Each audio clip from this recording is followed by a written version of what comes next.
Hey everyone, welcome to NHL Free Agency Day. I'm your host, Kirby Lupo, joined alongside my producer, Big C's. Our co-host here for today, you've seen him here on our channel before, Nick Fairbanks. We call him Banksy. And breaking the trades for us here today, our co-host, Cody Stevens. Before we do get started, gentlemen, I just want to let everyone know, subscribe to our channel, like this video, comment on this video. You can purchase a super chat donation whenever we are live, just like we are now. You can buy memberships. We're giving away signed baseballs, Alexander Barkov autographs, and much, much more. How's it going, gentlemen? Great. Some deal picking up here, right? It's picking up, man. Nothing. It's crazy because I think we did it last year, right? And it wasn't this busy in the beginning. So it was nothing. So, but just for right now, there's no horrible deals yet, except Bowen Byram is now the highest paid defenseman in the NHL. I really like that Stuart Skinner deal there, Cody. That's what we were talking about, Kirby, right? Like that 3 range, right? Yeah, Stuart Skinner, 2 years, 3.75. Gets it done with the Jets, and I think the Jets, that second year is big because I think that's when Connor Hellebuyck will be gone. I think either way, this is Hellebuck's last year in Winnipeg. Whether the Winnipeg likes it or not, this is going to be it for him. But the Islanders has made a pair of signings. Former Panther Vitek Vanacek is on his way to the Island for 1 year, $1 million. And then Matthias Maccelli goes to the Islanders at 1 year, $2.25 million. But for the Panthers, they made 2 huge extensions today. I guess technically extensions because we traded for his rights. But Radko Gudas is back in South Florida for 6 years for $1.5 million. The lifetime achievement contract like Dmitry Kulikov got is what I'm calling it. Yes. As soon as I saw that, I thought of Kulikov right away. Oh, and Banksy, did you think about Dale Talon a little bit today too with some of these terms here with the Panthers? You know, I'm going to do the joke. Maybe 6. Why not 7? Why not 8? You know, because I want to be a Panther. Oh, Matheson, so glad you're not here anymore. Whew. But don't bring back old memories. It's gonna be interesting here. Like everyone's already upset with the Gudas because like 6 years is gonna be 42 or whatever. But once again, the 1.5 is what I look at right there. So, how's it going? Yeah, that's all I care about is the AAV. As of right now, the Panthers have $2.9 million in cap space with the Gudas extension. I would say they're probably right around $1 million, probably right around, I would say 1.8 million left in cap space. Well, they got to bring up Vilmanis, and then you need a 4C, so they're going to be like below 1 million, I think, Cody, with about a roster guy maybe to figure out. No, I'm saying that they signed Vilmanis.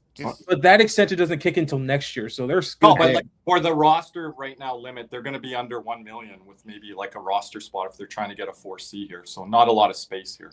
Yeah, but you also have other things like you can move like Cole Reinhardt out if you need to. Gadjevich. I think Gadjevich is staying up, but I'm saying right around $1.5 million as of right now to go get somebody because that is including I think the extension for Akira Schmid, who has yet to be signed yet. Half number that you're saying it's going to be tight. It could be a little bit below that, maybe. I'm assuming the Tarasov deal from last year. That's what I'm assuming. No, I'm saying with the money for the centerman or whatever position, it's going to. I think if we do sign a centerman, he'll be right 1 by 1. I think that's what I'm saying. It's going to be, I think, below that 1.5. So anyone that's looking for names out there, I think. It's gonna be pretty tight here. Appreciate everyone being here. Make sure a thumbs up in the chat. Yeah. Banksy, throw it over to you here. What do you think of the Panthers moves here and other moves as well? Because we're gonna be covering all the moves here today. Cody's gonna be breaking those moves for us here today. But fine. I think finally everybody can rest easy that Gudas is officially back. We don't have to worry about any kind of other team trying to swoop in and give him a 6-year deal worth whatever money they wanted to give him. I'm very happy to see that Eetu Luostarinen is still in the fold because there were some rumors possibly that he might have to go on a deal if the Panthers wanted to bring back a top-name goaltender. And then on top of that, Vilmanis, very happy to see that he now basically this contract tells me he's on the team and that he will be a big part going forward. I'm sure Jamie's happy from our community. Okay, so this this is a part of the Werenski thing, but Darren Dreger just tweeted this out. Sounds like Werenski and his agent Judd Moldover and Columbus Blue Jackets general manager Don Waddell spoke today in an effort to clear the air and calm things down. Werenski is comfortable going back to Columbus for this season. Waddell could present him with a trade in the meantime, but that isn't on the radar at this point. So, and there was rumors yesterday that he might be going to Tampa, right? That never made sense. The Dallas one got shot down. So yeah, I know, and a lot of people. Oh, I know what's the worst deal today. Rasmus Anderson going back to Vegas at $8.5 million per. That dude is horrible. So I mean, Cody, I'm not. I don't like the fit in Vegas. I'm not ready to sell him down the river yet. But he's got to find his game to where it was in Calgary, and Vegas kind of doubling down on him after not a good playoffs is an interesting move.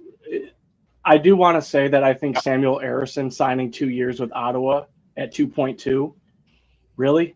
Like, Caesar, I just said, could you post that I just got you. Yeah, yep. A nominee there, Banksy, for the worst goalie in the NHL, active goalie here, right? I just sent. I take Vitek Vanacek at 1. Yeah, Matt Kessel won by $850,000, a one-way deal to the New York Islanders.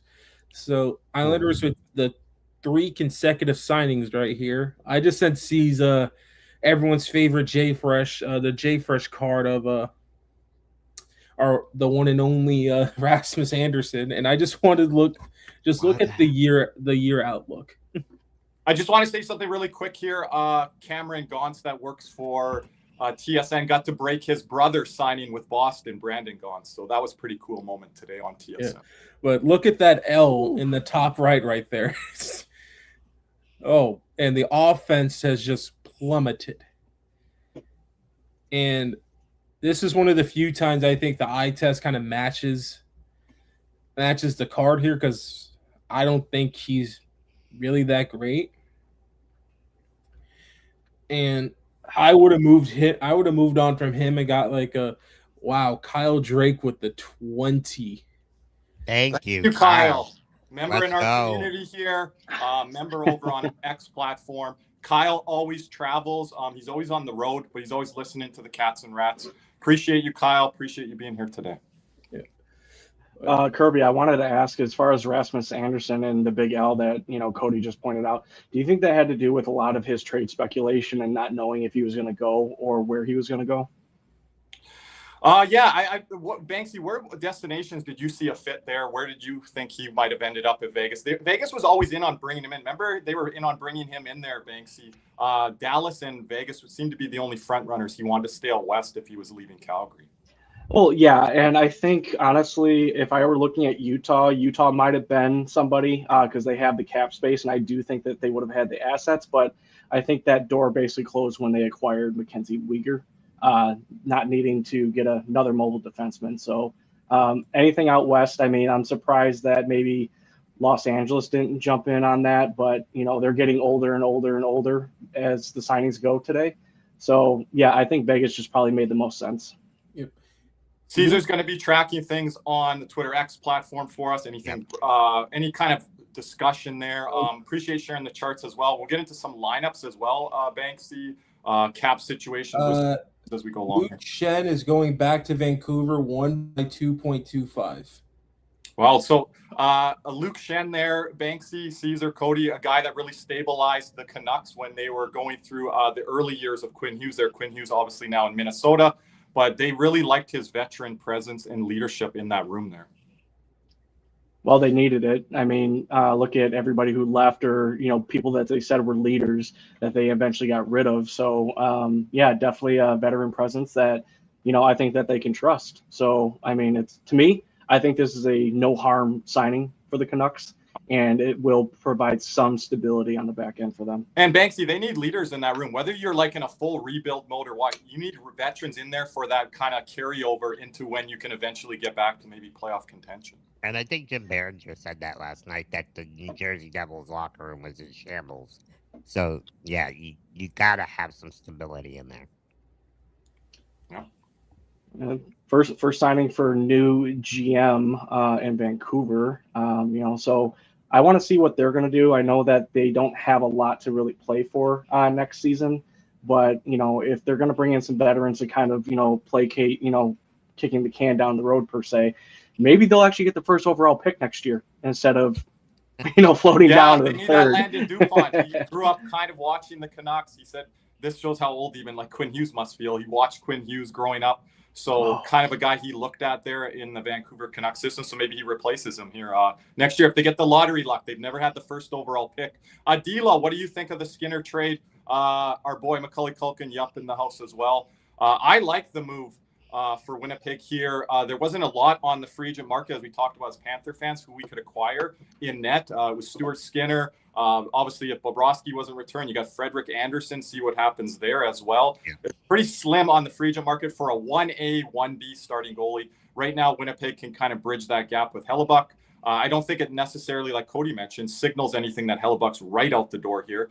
But this gives Skinner some opportunity here in Winnipeg, and I like the deal and the term, and that's something I would have looked at Florida signing. You'd need someone a little bit better than Akira Schmid, I feel, with maybe Stuart Skinner, but I think that could have been a fit there, Banksy. Yeah, I mean, I think we talked about it during Spaces last night, where where would be the best fit for Skinner.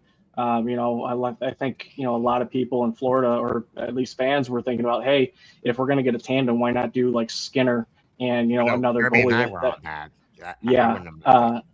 And how cheap it might be, just so that we can spend money elsewhere. But ultimately, Bill Zito and staff went fifth down their list to get Jacob Markstrom. Maybe Skinner was sixth. I don't know. So at least he'll be able to play in front of a defensive unit that I think is actually all right. And maybe Connor Hellebuck can, take a little bit of rest and still figure out what is going to happen to him next season. And maybe the trade rumors don't bother him too much, because, I still don't know if he's officially asked for a trade. I don't know if it's 100%, because the Jets are, letting the news out like very slowly through Drager. Yeah, like the report on Hellebuck is he wants the team to be competitive, but there's been no official, reports that he wants out right now. So how's it going, Alechka? Appreciate you being here.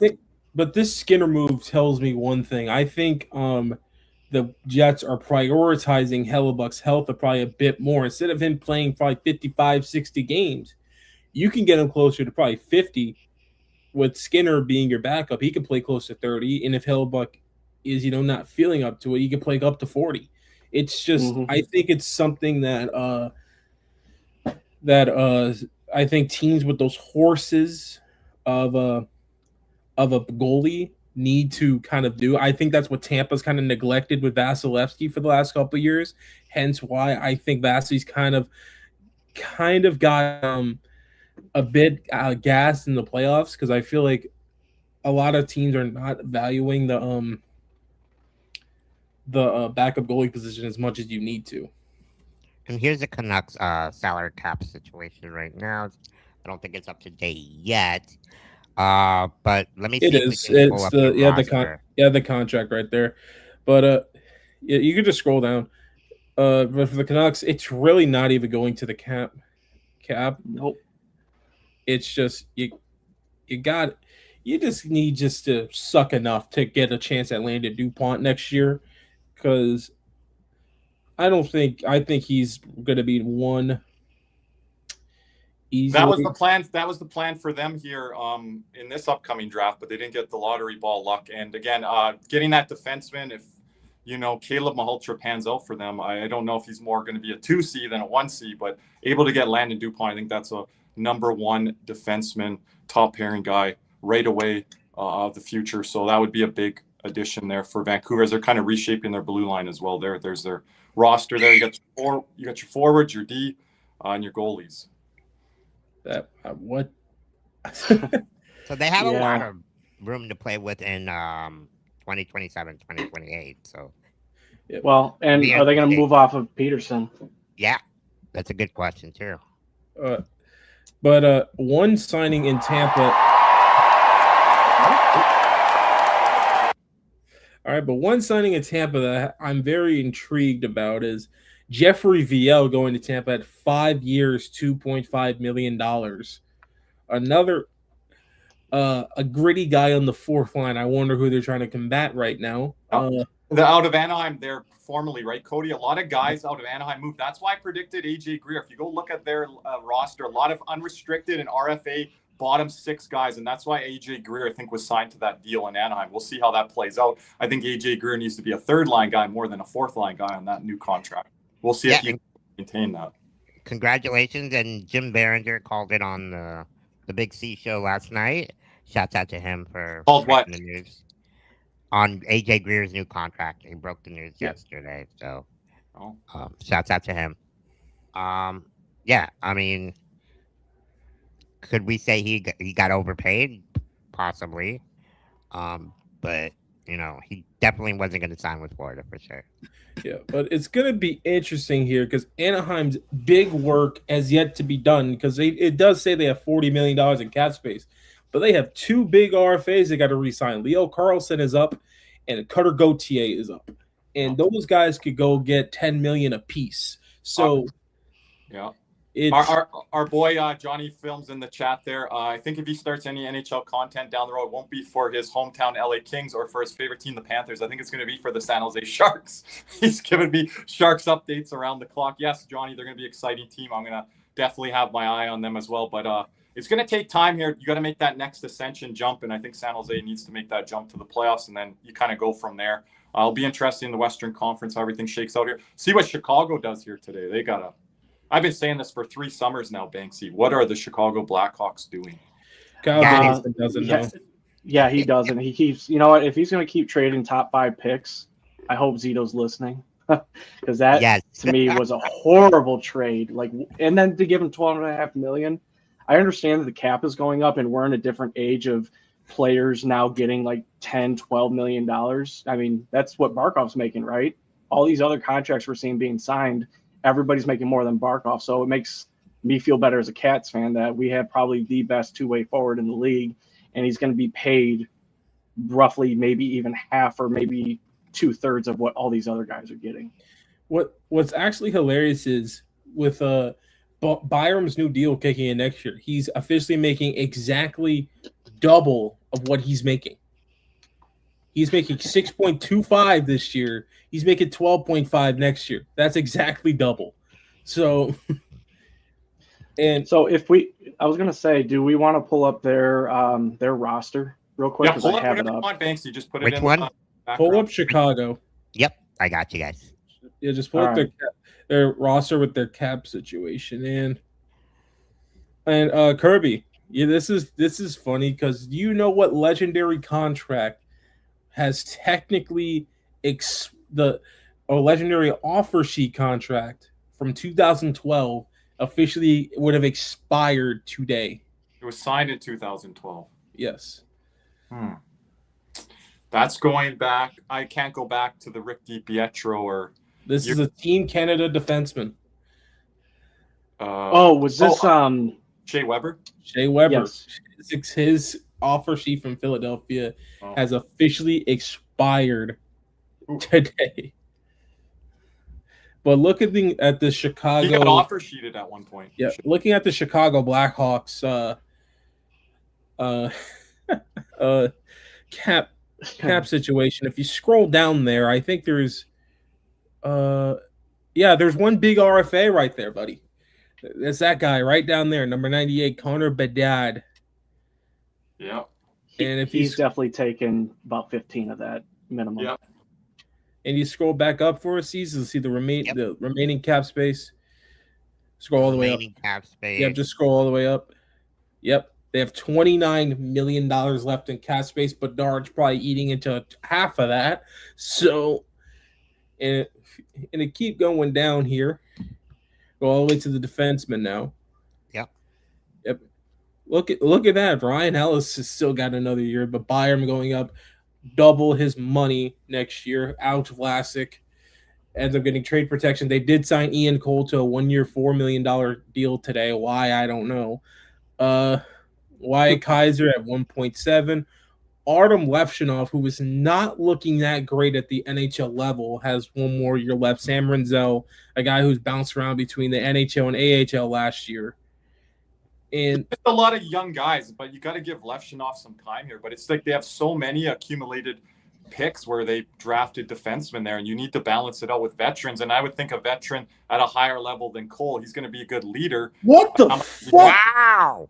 No way. All right. Oh my Can we get God! a Are you banner? seeing what I'm seeing? Yep, we're just.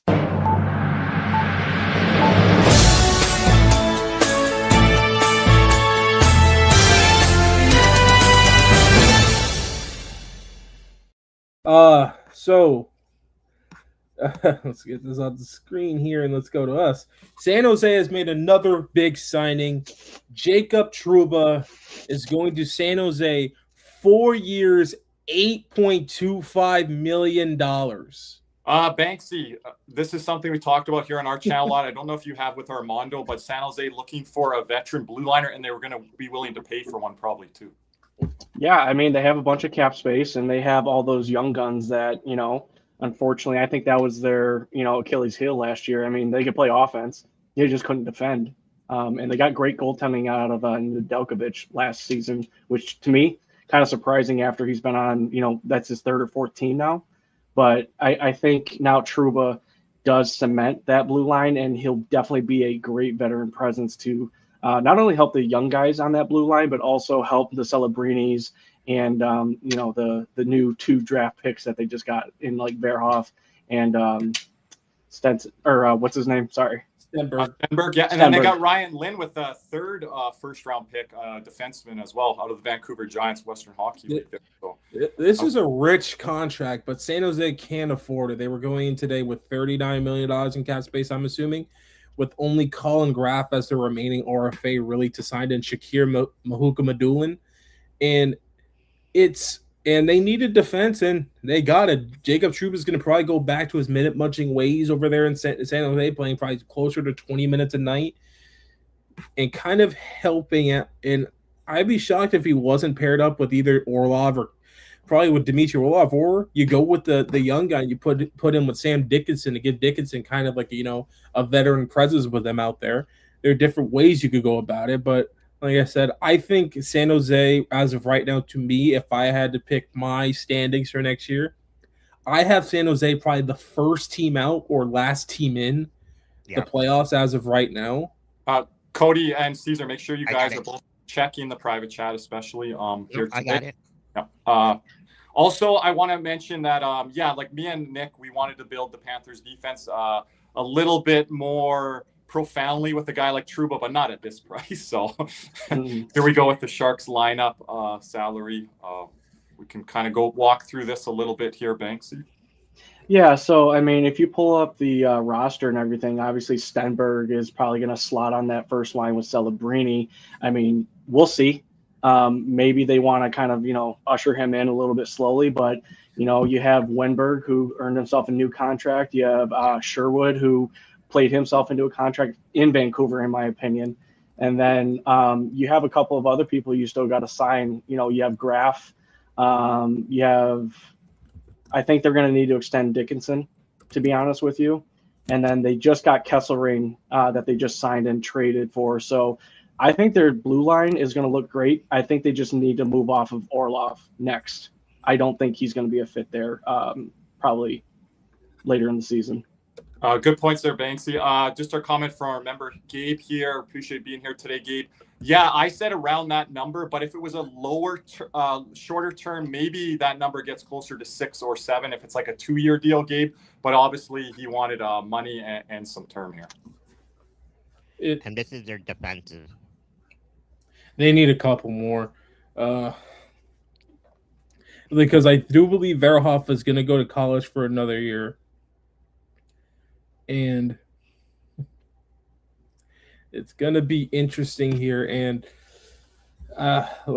this is a move for San Jose. And I think I still think they need to be firmly in the running for Sergei Bobrovsky. I think that's a player that would be great for him, just because, one, he gives you a bona fide starter, and two, he helps you mentor that young Russian over there in Yaroslav Askarov, who kind of struggled a bit last year.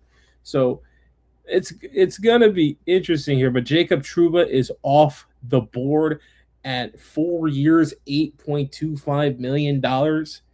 And gentlemen, I want to get your thoughts on a trade that happened earlier, right around 11 a.m., an hour before the market opened up. Maverick Bork going to Nashville and kind of opening up space for Dallas to kind of re-sign Jason Robertson. How do you feel about Bork getting a pretty big opportunity over there in Nashville now? And I just want to add in quickly there on Bork, Carolina was sniffing around on him. So I think Robertson was basically holding Dallas hostage, so they needed to make a move, not only to free up money, but I don't think that they were even able to. I think they were in on another defenseman too that they were trying to bring in, and unfortunately, Nashville was able to swoop in.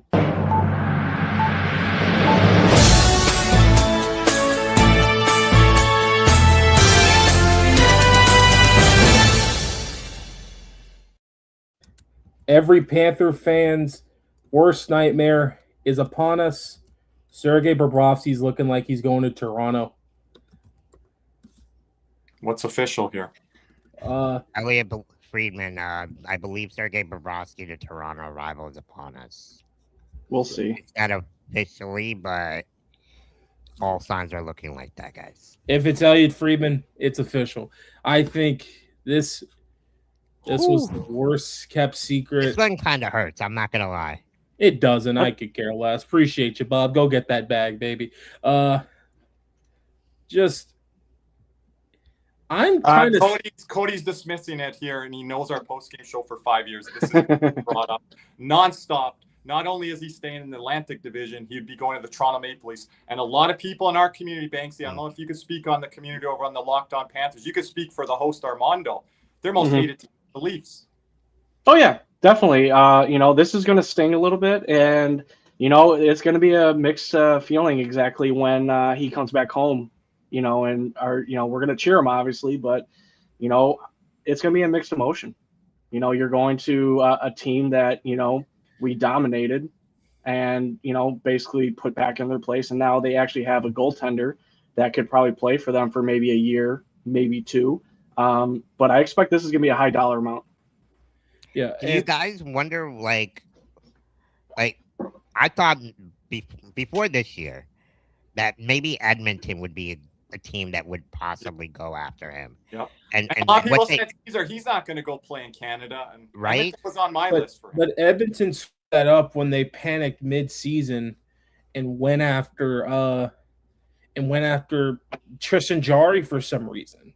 Because that was another thing that didn't make sense, because Skinner was on the last year of his deal. If you let it play out, you have money, go get a goalie.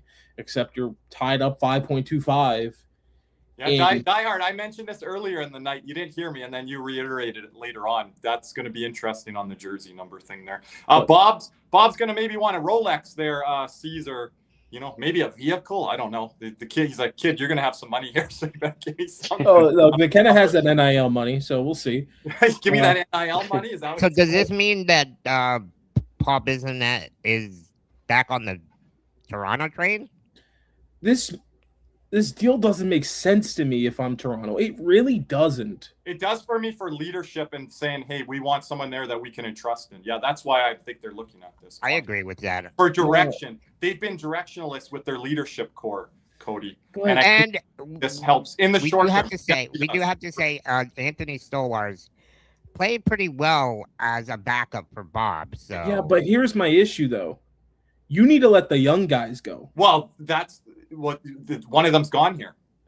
Yeah, that's the part that doesn't make sense. But Cody, I'm saying the part that makes sense is you're bringing him in, putting him, infusing him in that dressing room. But it doesn't make sense from the two younger goalie standpoint. But Cody, they're going for it here. They're not rebuilding. They're not retooling.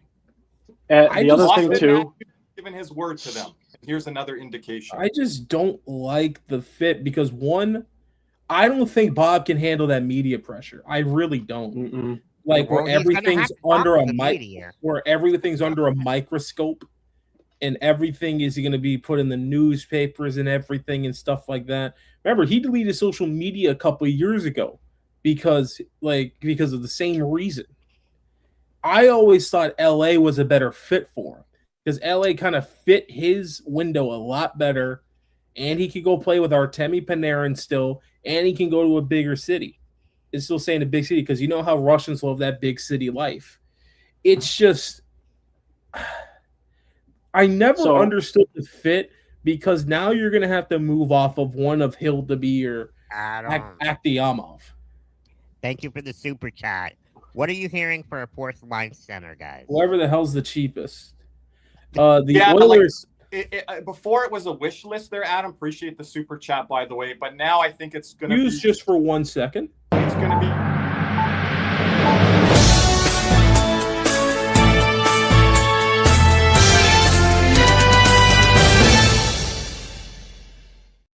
Remember how we were just talking about Edmonton needing a goalie? Trade? Hold on. Was it trade or a signing? It's a trade. Devin Levi traded to Edmonton for a third-round pick. Poor Devin. What are the Oilers doing? Well, this is another thing for Buffalo. They just traded a goalie. That means Hellebuck? No. They have three goalies. I'm with Banksy on this one. I'm maybe no. They have three goalies. UPL, Lyon, and Colton Ellis. They already have three. There was no room for Levi. Levi was gone either way, and he requested a trade. So I don't know. It's just if they couldn't get anything done with Hellebuck at the draft, I don't know how they do that now.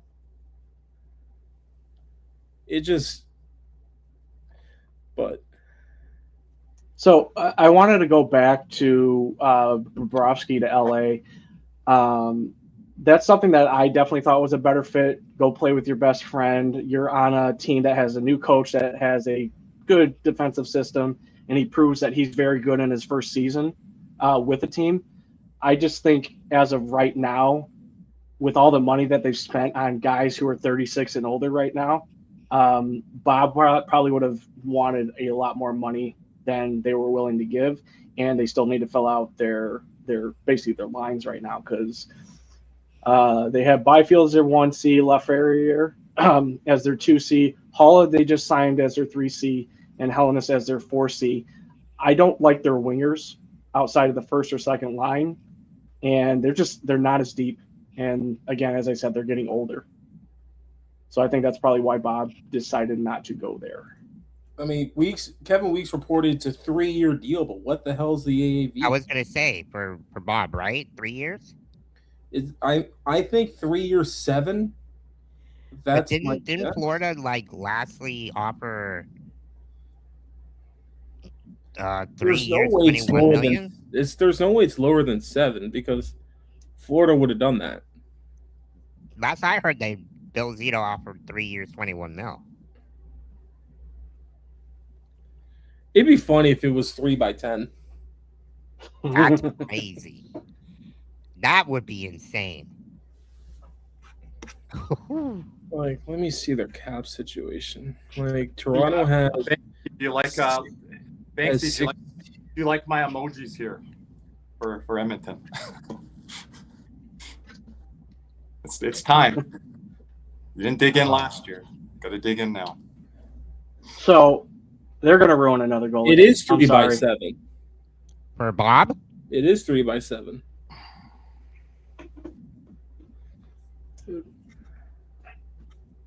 So how are we going to sit with that? How do Panther fans feel about that now? But isn't that what we offered him last? I'm confused. I think that's what he asked. I think Bob asked for that, and Zito said no.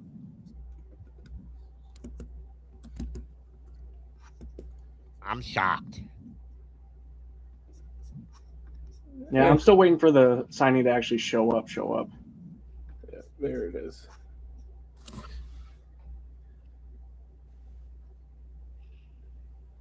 Huh. Well, I was going to say, good luck to Bob. Not against the Panthers. Wow. Light them up. Here it is. 3 by 7. So I'm typing in the chat here. I had Bob for 1 or 2 years. The third year was my, I'll put it in the chat there. Third year was my breaking point. So it's interesting where Zito has kind of thought like, well, we're out here on 3 years then. But I don't understand because I don't know.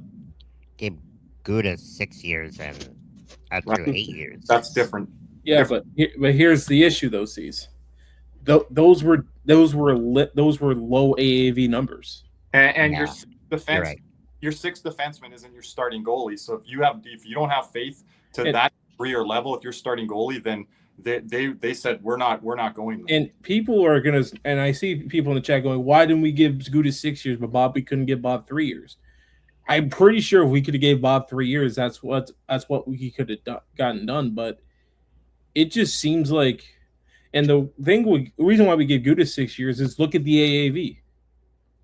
It's a 3x3 stretched out. That's what it is. Yeah, that's a good point there. So with Gudis, did he sign for less than the first time he signed with Florida? Yes. 3x2.5. Okay. And Alex Kerfoot to Nashville, 2 years, $3.5 million per. Just take all the Avs to Nashville at this point. Was he he was an Av way back when. Yep. But so, I mean, it is what it is. Toronto got better in net, but we'll see for how long. And, what does this do for Matthews now? They have a GM that is willing to make trades and spend money. Not that Troy Living wasn't. He just made all the wrong choices. So now I wonder if Toronto tries to move off of Stolars now. And his first year of that contract. That is crazy. But he has a 16-team no trade, and I wonder what those 16 teams are. Yep, just got it up on Puck. You gotta believe Lou had a lot to do with the influence of Bill not signing him for that same amount deal. I think the Panthers believe they can go get a big fish goaltender next year or two. Yeah. You also got to wonder how was the room split on Bobrovsky, because I know for a fact they were on Spencer Knight for different reasons that might entail not just things on the ice. So you got to wonder how was the room split on Bobrovsky here, because I know there were certain people in the management and staff that wanted him back, but obviously others didn't. And it comes down to Zito at the end of the day, final call. No, I wouldn't, Antonio. Yeah, I was going to ask. I mean, Zito didn't make that original signing. It was Dale Talon. And Bobrovsky came from Columbus where Zito was.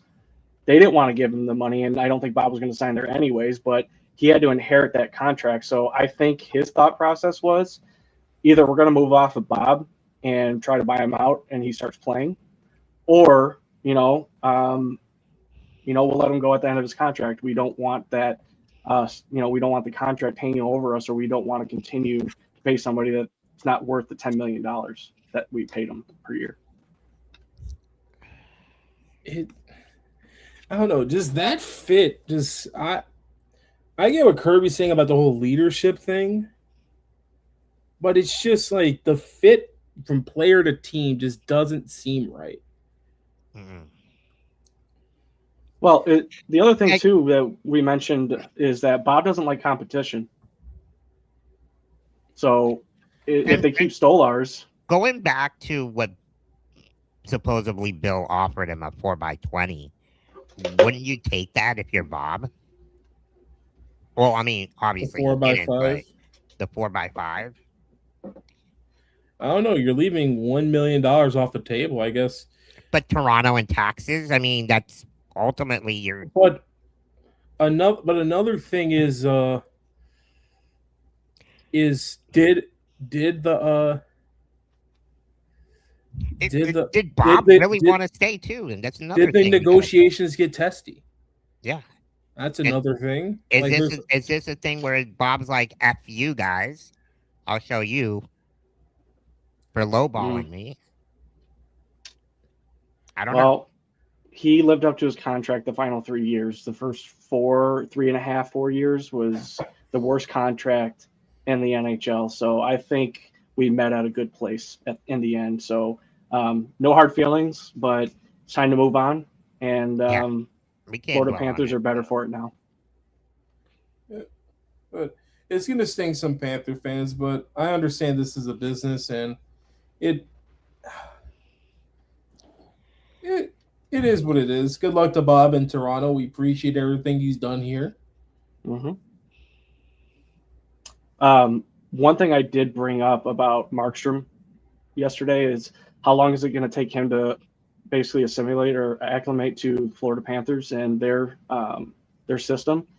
I wonder what's going to happen to Bob, because he didn't acclimate very well. It took him a while, start. right? Yeah. I was going to ask you guys that. Like, how long do you think he gets acclimated, especially in Toronto? You know how their fan base are. Yeah. And they have a worse defense. Yeah. I just don't like Toronto's coach. Like, I know our boy Ryburn likes to, like, just kind of swing. He's like, oh, Hiller was this, and, like, he tried this and that. I don't like Jim Hiller. Like, I think he was a big reason. That's my biggest hated coach. What happened? That's my biggest hated coach, Hiller. I've been talking about it for 2-3 years now. Like, and Chaika, I'm still trying to figure out what he's trying to do. Antonio, I don't know what you said that I said, because I said that Toronto was a player for him, and I mentioned Edmonton like a month or two ago. Is Edmonton a warm climate? That's not coming from me, so I never said that. That he just wanted to stay in warm climate. I said LA. Banksy, you were the first, I think, to mention LA on Bobrovsky, right? With yes. I mean, I won't take 100% credit for that, but okay. Our boy Nick was saying that you were the first. Yeah. We'll have to go back and check the tapes, but I just felt like that was going to be a better fit. Basically retire out, in a similar climate without all the humidity, and go play with your best friend, like how you guys tried to do again in Florida or possibly even New York. So, to me, I don't know. We'll see what Bob does. Like I said, I think this is going to be a major thing. Leaf fans are back on board here. What by stealing Panthers goaltenders? Hey, Banksy, hey. What would they have offered Sam Bennett last year? 8 years, $10 million. Yep. Anything to if you can't beat them, join them. You know what I mean? Toronto wants to be Florida so bad. They would have signed Ekblad. They would have signed Marchand. They would have signed Bennett. Like. That's why they brought in Greg Berube, and I don't care people shitting on him now. He's on the TSN trade deadline show here doing some media work here. They brought in Craig Berube because to implement that Florida Panthers blueprint, but those Leaf core players didn't want to play that stuff. Didn't want to play it. You got to buy into the system. Like, you could sit there and have the same system, but it's all about the buy-in. Yeah, and by your top guys, Caesar. Yes. Top guys down. Exactly. Yep. But let's also... like I said this before, Berube's biggest, it's called timeout. I have 2 remaining. Well, then I've got 5. Go ahead. Because, like, as much as Berube, I think, did some good, I still think he was at fault for some things. Number 1 was still the Austin Matthews deployment. I don't care what way you want to swing it. They wanted him to be a Selke level player. Cody, but Ryan wasn't there last year. Okay, but then his greatest skill that made him a $13 million player went down the drain because he kept getting D-zone starts. Because who won the Selke this year, Cody? What team is he on? What, Montreal? Yeah. A guy who... That guy. But Matthews is not equipped to really be like a... But Leaf fans were telling us 2-3 years ago, Cody, he's a Selke level guy like Alexander Barkov. No. And look what he did against Barkov in the playoffs. I don't think... Like, he can't... Matthews is not a slouch defensively, but you can't be giving him 50-60% D-zone starts and expect something. You're deploying him like he's Scott Laughton. Well, if they think he's scoring 60 goals again with the wrist injury in the back, they got another thing coming. And if he does it this year, then I'll be wrong if he's 60 plus. But I don't know. He can get 40 plus. I don't know about the health thing. I really don't. If I'm wrong, you guys can say so. But 60, 70 goals, I think he can hit 40. But he can hit 40. Toronto's already got him up on the board. That was a few years ago. Just to jump in, guys, okay. That was up on the board 2 weeks ago, and a tweet came out. Remember, it got leaked. Yeah, I don't think it was AI. Can you guys let us know in the chat? If you see the banner just under it, probably. Appreciate it there, Gabe. He would have made more on a 3x6 here, talking taxes, all of that. What are you guys' thoughts on a 3-year deal with Florida? What would they have had to pay there? Would it have just been 6? Is that what Bob was looking for? Just that 3rd year? Yeah, but I don't know, but the one thing I wonder with Toronto right now is they're going to have to sign some sort of defenseman and another signing. And Toronto's made another signing here. Why did you gave them that much? What? Let me pull it up here, Cody. Colton Sissons to Toronto, 4 years, 4.25. Oh my goodness! What the hell are they? Ooh. I mean, they also you guys didn't cover this earlier. Guys, Jack Rothsvick as well to Toronto. Yeah, that was way before though. Yeah. And is that the Max Domi replacement? You think? I don't know because Max after Domi his surgery, I think so. Yeah, because Max Domi apparently had a fucked up surgery or whatever. Oh, he's going to be delayed here for this next season here. Yeah, so 4.25. So Toronto's down to 5.2 million dollars in cap space. They're spending today, and they still got to get another D because Carlo might be on the way out. What's going on with Tanis? Carlo's already gone, Kirby. Yeah. Where? St. Louis. St. Louis. Yesterday. Oh, okay. Sorry. My bad. And then what's the health situation on Chris Tanev right now? I'm not too sure. That's very important. And this is a really funny thing. All but 2 of their defensemen have trade protections. Like, scroll down to their defense. Yep. Like, all those guys have trade protections. Radish NMC, Riley NMC, McCabe, full no trade. Tanev NMC, Ekman Larson, I think it's like a 16-team no trade. Yep. Did Bob get an NMC? I'm 1,000% sure he did.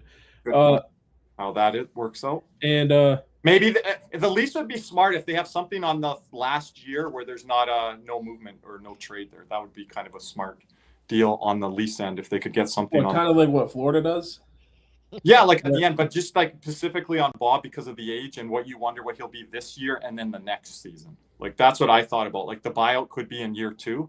So if you're having problems there, then the third year able to move that off to like a rebuilding team, a team that would want it. It's just right now for me, I feel like they need another they need a second line center or something to kind of get that weight off of Tavares a bit. Because if you look, the drop off after Tavares is not that great. I mean, you go from he didn't have a good year last year. Just on the Hildeby front there, Neary, I also believe he's not waiver exempt, so there's going to have to be something that happens here with Hildeby. And Akhtamonov was there and won the Calder Cup for the Trump. So that'll be their third goalie if Hildeby is now on the way out here. Unless there's something that goes on with Stolars. I still think that can be in play. Connor Clifton goes back to Boston. 2 years, $2.25 million per. They really liked him there. Just on the Toronto front as well, you guys got to remember Anthony Stolars, he was signed by Brad Treliving. That's not a John Chaika deal that's kicking in here. So that's not his guy. Well, I'm surprised they didn't try to move him already. That's the one. I think they probably did when they moved out Joseph Wall. Jordan Harris just signed to Boston as well. 1 year, 8 point. Jordan Harris. Okay. He used to play for Montreal. Just a minor deal. All right. Hey, Zito, where's our fourth line center? For real. Like, I'm for-ishing Stenlund here. I want Stenlund. And guess what? You ain't getting Stenlund. You ain't getting Stenlund. What other teams you want him to go to sees that you'll watch him on? Anywhere but Tampa and Toronto. Oh, Tampa's circling on some people. What?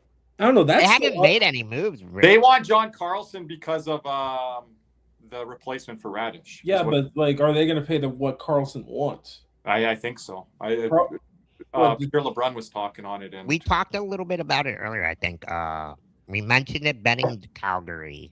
Oh, you guys did? I didn't think you guys mentioned to the Flames. Oh, maybe I mentioned it in the chat. My bad. Well, so Benny going back home to his province of Alberta, south, not north. Kirby, you might need to go out there and watch him personally. Oh, well, who wants reports on him? You guys can let me know. You can't sit in the nosebleeds. You won't be able to see him. Like, I don't I know don't what like that new arena. I like sitting in the 200 level. I have been. I haven't been in the nosebleeds for a while. It's high up there in the Saddle Dome, everyone. I sit in the 300 levels here at the Ameren Arena. And But remember, the Saddle Dome is a different elevation level up there. Sees, you know about the catwalk. You're right up there next to the catwalk. and I know about the cat roll. And I don't know about the catwalk. I'm gonna mention one signing here just because he's a Panthers draft pick. Vladislav Kolyachonok has signed 1 year, $850,000 with the New Jersey Devils. One of Dale Talon's last draft picks. That's the draft class year, I believe. Is it the Spencer Knight year? 2019. He was either 20. No, it had to be 2019 because 2020 was. It was Lundell. Was it the last? Well, yeah, it was 2019 because it was Lundell and Heineman 2020. Because we wanted a defenseman early on there, Soderstrom. Is Devin Levi good? I have no idea. I didn't. Not anymore. No. Not anymore. This is where, luckily for us, Zito kind of cut bait when his value was super high because he was the prospect Buffalo wanted in exchange for Sam Reinhart. I would like to know I'd like to know Antonio, as a Hawks fan, if he wanted the Panthers to roll with like a Tarasov Levi combo. That's like moneyballing it. But the Panthers chose not to moneyball it. They chose to go with a starter, a horse, a guy that has pedigree, and Jacob Markstrom. But a lot of fans out there wanted to moneyball it. Levi would have been part of that. Shouts out to Armando. So who's played for? Everyone's saying Stenlund, but I don't know how the hell we afford him. I don't know. That would be some magician work. 6x1 Kirby. Why the hell not? So question. I mean, time out. Go ahead. Let's go back to here. I guess he's high enough on it for this.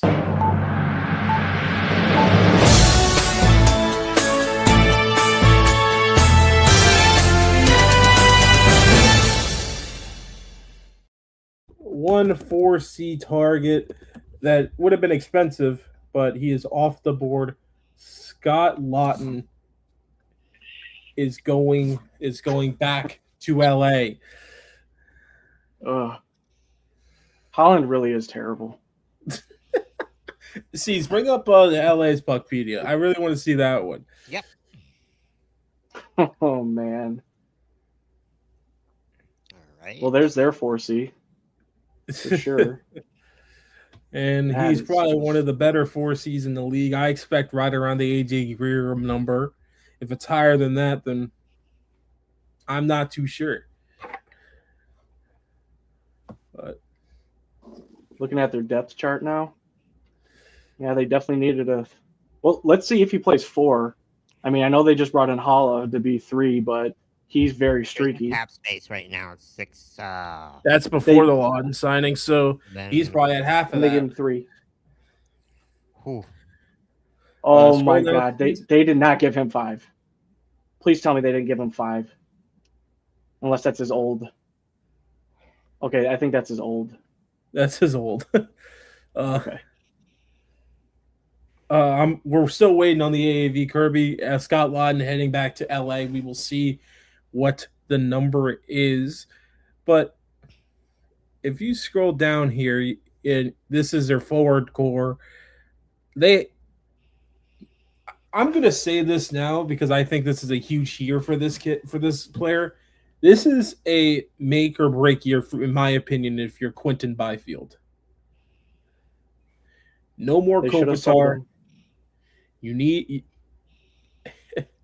It's funny, like the two top guys in that 2020 draft have not panned out in any way, shape, or form. Like Kirby, like who would you rather have, Anton Lundell or one of Quentin Byfield or Alexei Lafreniere? There's some Byfield truther still out there, and I think he's still kind of trying to find out what his game is. His ceiling would be higher, but Lafreniere, people have been talking about for a year or two now. So you definitely like Lundell on the cap hit that he's on, and then the role deployment that he is. But I'm not Anton Lundell try to be a 1C or anything like that. But I think Lundell would be a better 2C than Byfield is currently. Yeah, but if Lafreniere is not a first line guy, that's a bust where he was taken. Mm-hmm. There's a couple of minor deals. Chicago gets Dylan, and then Vegas gets Tanner. You didn't even try on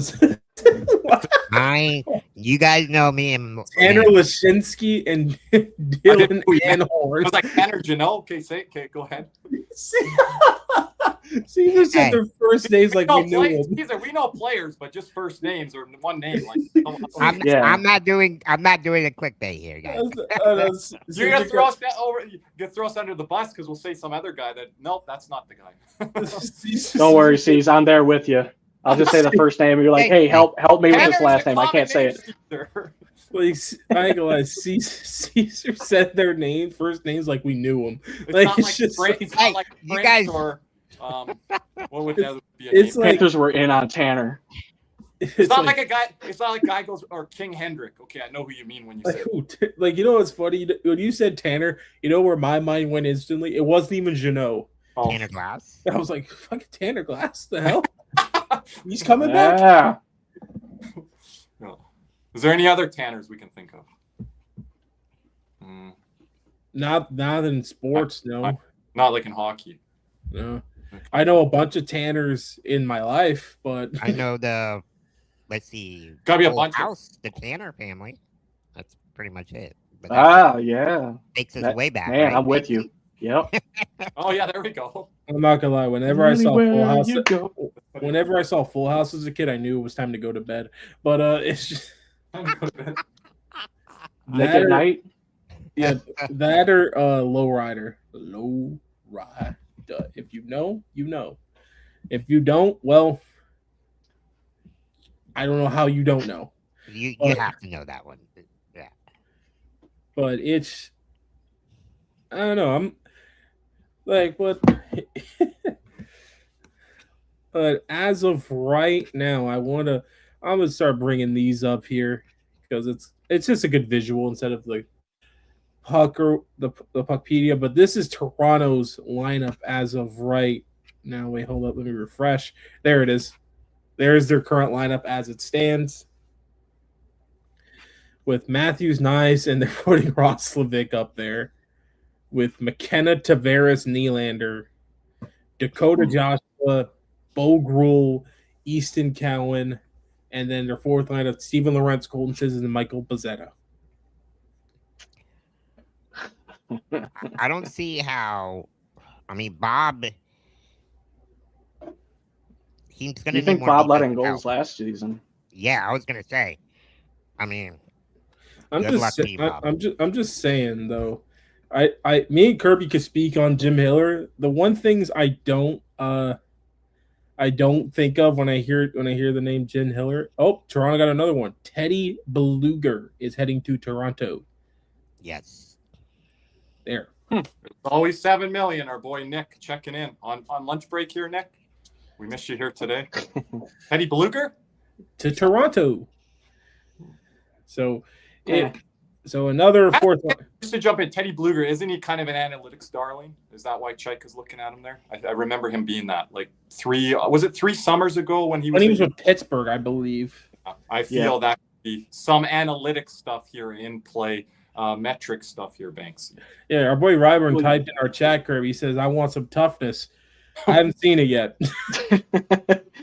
Yeah, how's he feeling about Bobrovsky? Yeah, Ryburn, if you want to come on here and chat, you're welcome to come on. If you want to camera. But anyway, let's see. They gave him $2.5 million per. Ooh. What are we doing here?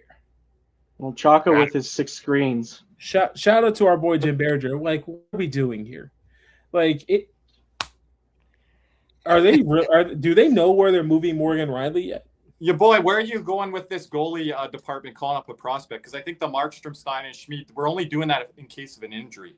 Break glass, Cooper Black, you're coming up. Like, can we, watch these guys play a game instead of just saying prospect? Because Cooper Black was not good in preseason versus the Lightning last year. You know who was good over the past year or two? Sandis Vilmanis was really good in those games in Tampa. Yeah. So you got to see that from the goal. We're still waiting on the terms of that extension, by the way. I'm pretty sure it's probably around $850. Stuart's TSN right now getting interviewed with the Glory. Toronto currently has $5.6 million of cap space.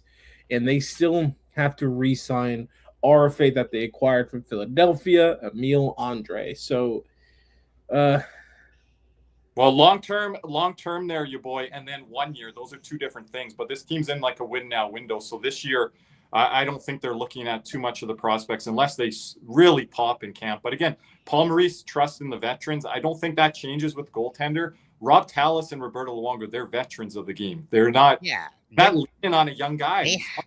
I was going to say, I think people don't realize in our Panther community, Rob Tallis and Luongo have a lot of say in that room. So they're not going to just make this deal just to make the deal, right? And they're not going to say, hey, we want this young kid in net, Paul. Like, we're pushing this young. Look what happened with Spencer Knight. That was worked really slowly along. And again, that's a goalie at a high level, like the highest you can be for a prospect. Exactly. And the only reason he played in that playoff series was we had no other option. Well, that was when Coach Q was there. But I know, but does Maurice even do that? I don't know. I don't know. Yes, and Rob Tallis did work with Markstrom before. I believe that was his first or second year. Banks, did you recall on that? Yeah. So I think Tallis has actually been with the organization since, I want to say 2011 or just before that. So yeah, he definitely worked with Markstrom, but he was very early on in his coaching career. So I can honestly say that there's probably a lot of things that he's learned between his time then and now. So I think this might be a better coachable moment. I did want to ask a question though. With Florida only having 2.9, is that enough money to get a 4C and signing Schmidt? Yes. I think that they could remove somebody. No, that's enough. Who would? I wanted to ask you, Banksy. Mm-hmm. I'm still curious with the Gadjevich with his neck injury. LTIR. Because do you think that maybe that helps us? Maybe in that situation? Depending on how much, he's only making like $1 million, right? Let me look at the cap here. Let's go back. Like, but Gadget is only making $900,000. Yeah, so I mean, might have some room there. So maybe we do have enough. We don't need to trade anybody. We don't need to trade anybody now. Yeah.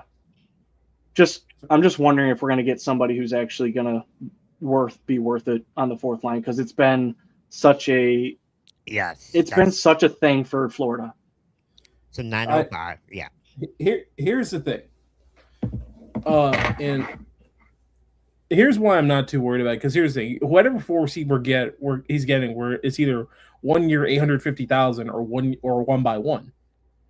That's what it's going to be, and we're going to be left right around after going into the regular season, right around probably around $800,000 in cap space, maybe close to $1 million. And the thing is just if that 4C doesn't work, which we will know pretty early on here, we can always move that one out. And because of the playoff cap space, we're going to accrue money to make a move here. We'll be able to make one move, which is probably a bottom six move. Shout out to Panthers Pulse on this. Shout out Gabriel for the $1.99. I'm sure we will roll this offseason 10% over the cap. Interesting there. Any thoughts there, Banks?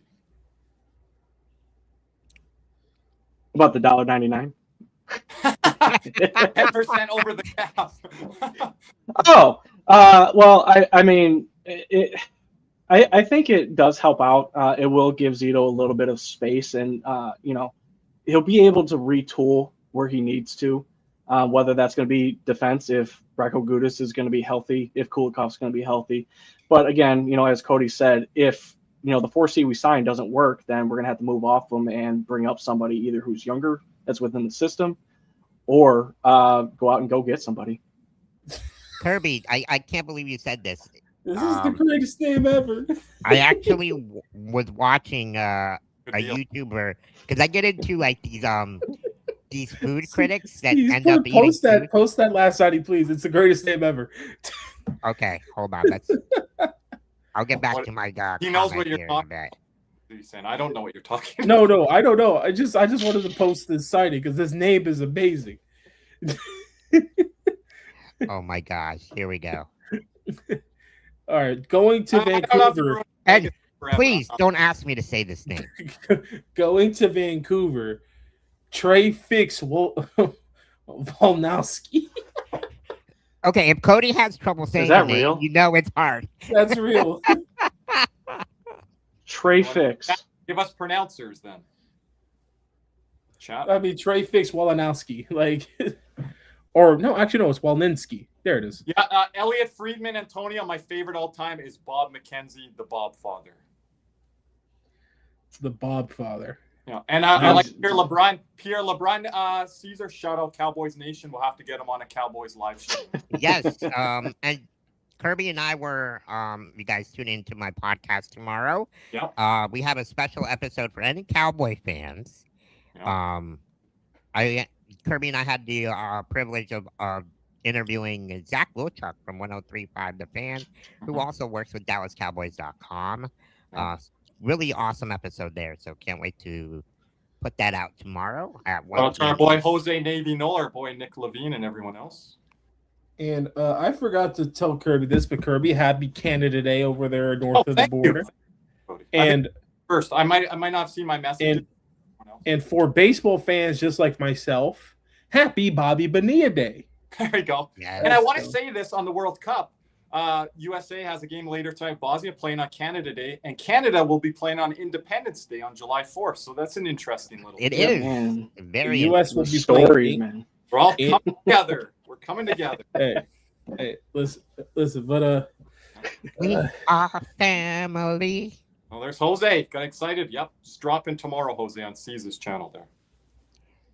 Thank you, Jose. Yeah, but I'm looking forward to that Trey Fix signing, man. That's going to be hot for. Break it down for us, Betsy. Show us the charts, please. Any Cowboy Yeah, Panther fans, real quick, any Cowboy Panther fans, this summer I'll be creating a new podcast with all of our community members. So it'll be a special podcast for Cowboy Panther fans. That's right. We're going to have fun. And Cody, you're not doing any Marlins or Dolphins. You're starting our gaming channel. So if you want to start a channel, it's the gaming channel. I got to start that. And don't be too hard on members if you're beating them, Cody. You can talk a certain level of smack, but we love our members. No, any of you guys, there's no limit. Like, okay, you guys know that going in. But I'm waiting on Cody. I've been telling him for months now. No, Antonio, I won't be streaming. I actually have to work, unfortunately, so I won't be able to watch that game. But one thing I'm trying to talk C's, Kirby, and Nick into is, like, because you're in the off season, there's not a lot of things to do. I want on the Big C show, I want to do a Dallas Cowboys watch along.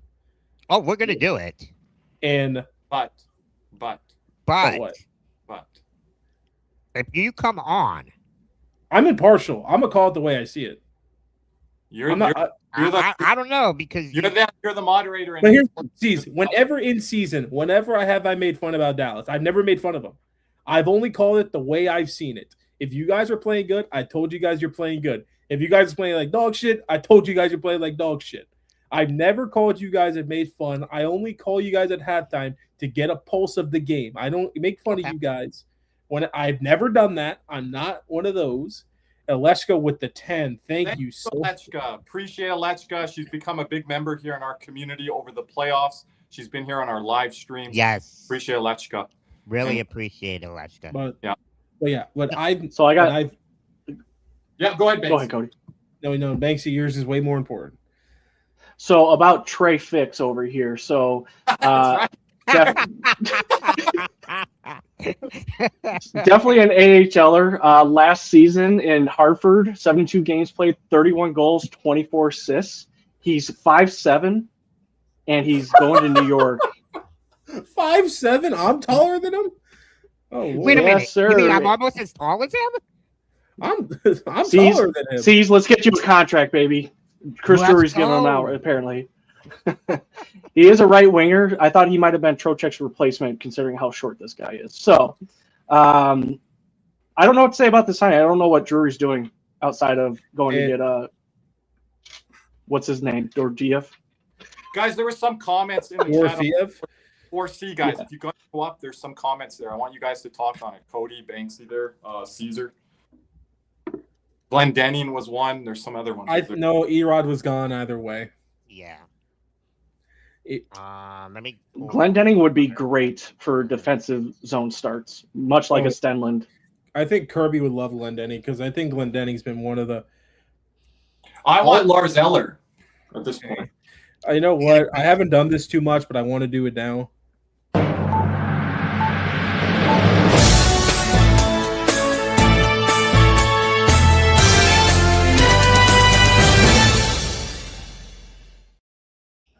We have another signing, formerly of the Tampa Bay Lightning, and a guy that the Tampa Bay Lightning originally traded 2 first-round picks for.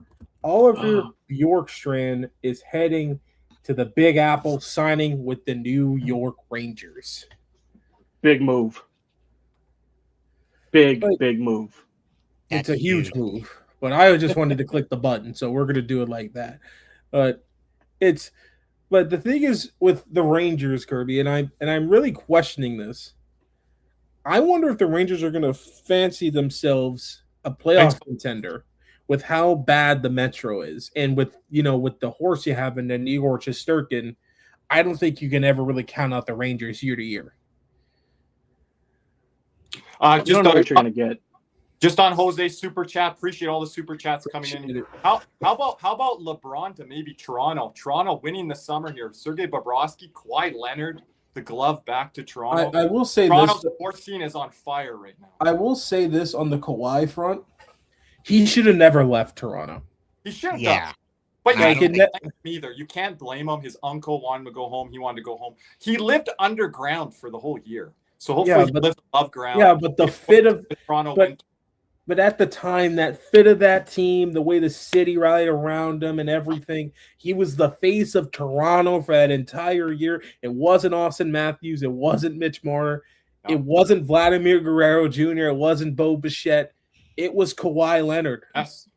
Yep. So it wasn't any soccer player. It wasn't any Canadian football player. It was Kawhi Leonard. So the Toronto sports area goes from losing two big franchise faces in Mitch Marner for the Toronto Maple Leafs and Bo Bichette for the Toronto Blue Jays are now gaining some people back. But Oliver Bjorkstrand here, boys, I think this was a weird one for me because with Oliver – oh, by the way, Mason Marchman's contract is 5 years, $6.75 million. Let's go. Get the bag, Cody. I told you he's getting paid this summer. I told you this 4 or 5 months ago. He's primed to be paid in this market right now. And he's going to a good team here. Cody, they don't have to ask him to be necessarily a second-line guy. But I think – but not only do I think of this is like a big, good signing for Marchman, I think this is a personal level because this was in the organization that his dad spent most of his career with, Brian Marchman, who suddenly passed away, I believe, 2 or 3 years ago. And that was the team he had a front office job with and everything. So I think on a personal level, I just think that fits good with Marchman. And I think this is a good guy to put on Celebrity's wing. Or even the lineup here. He could play first line, second line, third line. That's the thing with Marchman. He fits down your lineup. Just gives Celebrity kind of that heaviness on that line. A guy that could. It's not going good, Cody, for a while. You can drop him down the line. You can bring him back up later. He's one of those type of guys, Shouts out to our boy Jim Behringer from the Bob front to the organization. Sounds like the fractured relationship there. Well, Jim was big on Bob coming back to Florida initially. Remember, Cody, he put it at about 70, 80%. And I said, Jim, I'm almost at a coin flip here at 60-40. And then I dropped it down to about 40% back to Florida there, Cody. And then we dropped it as low as about 25, 30% at one point. So those numbers were really moving. A lot of the Panthers media people, they were shocked by Bobrovsky in these talks here. I think we were the channel that was like, Toronto's got another signing potential. Rushing guys like money. Well, this is the toughness that Ryburn's been wanting here. South Florida boy going up to the 6. Brandon Duhaime is going to Toronto. So we will see where that is. Ryburn, are you coming on here? What's Zach doing? Is Zach live right now, Cody? I might have to probably. But Brandon Duhaime, just another tough guy, I think. That could help Toronto in the bottom lineup. Probably closer to a 13th forward than an everyday guy, but we will see. But I want to talk about Oliver Bjorkstrand here because he was one of the few guys here that that ended up kind of in the doghouse in Tampa Bay. Because remember, Tampa Bay scratched him a lot in that series against Montreal in favor for a guy like Scott Sabourin. Like, Kirby, what do you think kind of went wrong with that Bjorkstrand tenure over there in Tampa? I don't know, because a lot of guys fit with John Cooper in that system, and you can play down the lineup. They bring guys in from the AHL and they star like none other. Like we talk about organization in the Bruins that's able to do that. So Bjorkstrand at one point was like very highly sought after, and it's very interesting that he's not working out in Tampa. I don't know. I don't remember all the line options that they had from Cody, but it was really shocking to see when he was like a healthy, right? And just not even in the lineup during down the stretch in the playoffs there as well too, right? Yeah. It's what it's also kind of like what they gave up for him, because remember they gave him 2 firsts for Yanni Gordon, Oliver Bjorkstrand, plus a bottom 6 piece and who they give up? Mikey Asimon. So it's so interesting, kind of how that went wrong everywhere. But I mean, it's been kind of intriguing to me. I wonder, Duhaime's probably right around the minimum, I'm going to assume. If it's anything over like $1 million, I'm kind of shocked. But Antonio, it's actually elements, so it's electrolytes, because I also got my coffee here too, so I'm drinking both. Yeah. I'm fixing to get me a Powerade here in a second. But I got my tea downstairs here. I've got some water. No Coke, Cody? What? No Coke? No, Powerade. Okay. It's Coke Zero, by the way. Coke Zero. Okay. Yeah. I'll make a note of that. Okay. I don't know. Regular Coke gives me a stomach ache. But it's so, and one thing I'm waiting on, I haven't seen for Sergei Bobrovsky thank you post yet. So he hasn't. I don't think he. Wait, did he post something last night? He just posted pictures, or was that his fan page? That was his fan page. A shout out to our boy Adam, Florida Panthers Punk on X. I know a lot of you don't know him on YouTube. A lot of you don't even know him on Spaces, but he does a lot for us behind the communities. He always helps me promote stuff. He said one of our best Spaces in a long time, Cody, last night. Oh, appreciate it, Adam. Yeah, because I don't know. I think a lot of the fan base is trying to count out Markstrom because he's like 36 or whatever. But we just need one good year out of him, and I think we can get that. Like I said, I think Markstrom's going to be right around a 275 goals against and a 905 save percentage. I think Kirby, I think that's more than enough for the Panthers. Adonis is in Fort Lauderdale right now. Okay. Oh yeah, he was at the Baptist Memorial. Adonis, are you going to the practice tomorrow? The 3-on-3? Let me know, because I'm thinking about going. So let me know. Adonis will meet C's before I can. Oh, here's one. Andrei Kuzmenko is going to Pittsburgh. That's interesting. He moves around a lot. What, Calgary, Vancouver, LA? He had the 70-point year in Vancouver and then fell off a cliff right after that. So I'm not too sure, but but Andrei Kuzmenko goes over to Pittsburgh, 1 year, $5 million per, and presumably he could end up playing on one of Crosby or Malkin's wing. So it's going to be interesting to see here. But so what does that mean for Rust and I don't know. They don't want to trade Rust. Like, I feel like Rust should have been moved. If they wanted to move Rust, I would have moved him the same year you moved Gensel. And they have $30 million in cap space. Yep. Adonis met the man himself, goalie. Oh wow!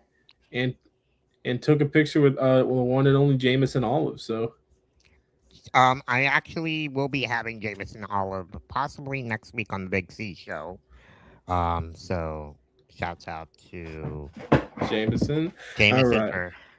We we're planning to have David Dwork on tomorrow. We've been long awaiting talking the goalie news with him. It is all shaken out now, so it'll be interesting to hear all that. I know Nick wanted him on before with all this stuff and ask him all the questions. I don't know how much David could have spoken on that, what he knows there, but he had to go to the NHL draft as well, so I think he's back now, and maybe we'll have some stories about that too.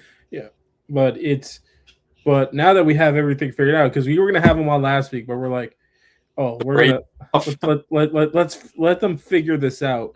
Yeah, and we're gonna get some more Ottawa people on too. I think this fall from Ottawa media, we're gonna get some more of that pumping out on the airways here, be it live stream or on the podcast side for everyone. So those will be good. We're gonna be doing some debates as well. This player versus that player. That's what we're going to be doing this summer. Hopefully we can involve Banksy on one of those. Banksy can pick a side debate to make. We're going to be doing I think Adonis is going to be joining us on one of those player debates. And we're going to try to get a media or content person to join us from other channels, other teams. We're going to have a lot of fun with it. So you guys will get involved here in the community if you want to come up and speak and be on. Lord. A lot of you are. We'll get Banksy on for one of those. Maybe a Lundell one or something, Banksy. All right. Guys, Justin Hall, where is he signing? Give me a guess. Your frauds one. Ooh, can I get a guess? Or no, because you just saw it. Anaheim. Anaheim. Washington. Oh. Got more space? Okay. I mean, for him, we probably don't need that much space. Like, my deal? Is this a two-way deal? I'd be shocked if it's two-way, to be honest with you, but Washington has they have $13 million in cap space. He's got a good agent, Justin Hall. Hey, this is going to bring Ovechkin back. This signing right here. Yeah. And Adonis, Trevor Van Riemsdyk's not coming to Florida. He already signed in Pittsburgh. Yeah. Real quick, Adonis. Yeah, shoot me a DM, and I'll let you know about tomorrow. What?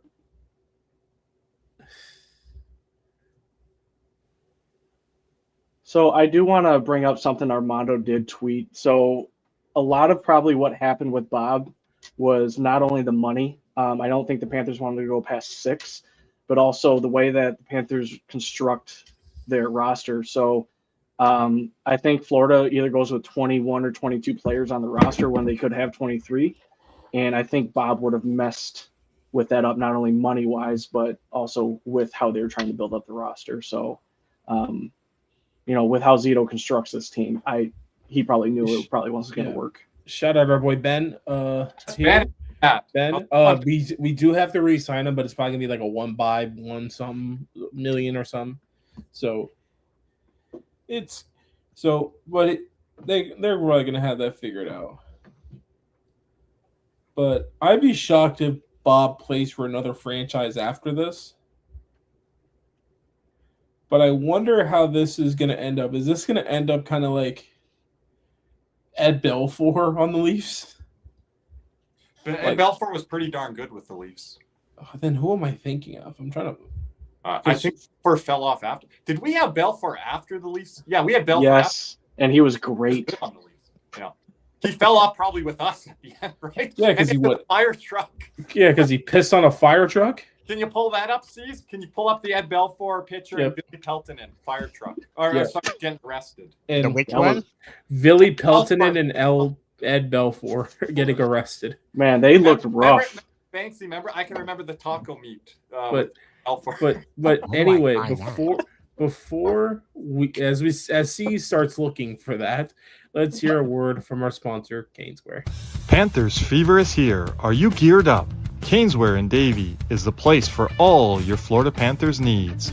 They have the latest gear for our favorite NHL team. Jerseys, polos, t-shirts, hoodies, hats, and more. Caneswear has you covered. Stop by their store in Davie or at pantherswear.com. Again, that's pantherswear, WEAR.com for all your Panthers gear. And another word from our other sponsor, Jeremy Beckham, with Next Home. Buying or selling in South Florida, he answers his phone, no games and no pressure. Just help find you home where you'll hang your jersey. Call Jeremy now at 772-475-5371. Again, that is 772-475-5371.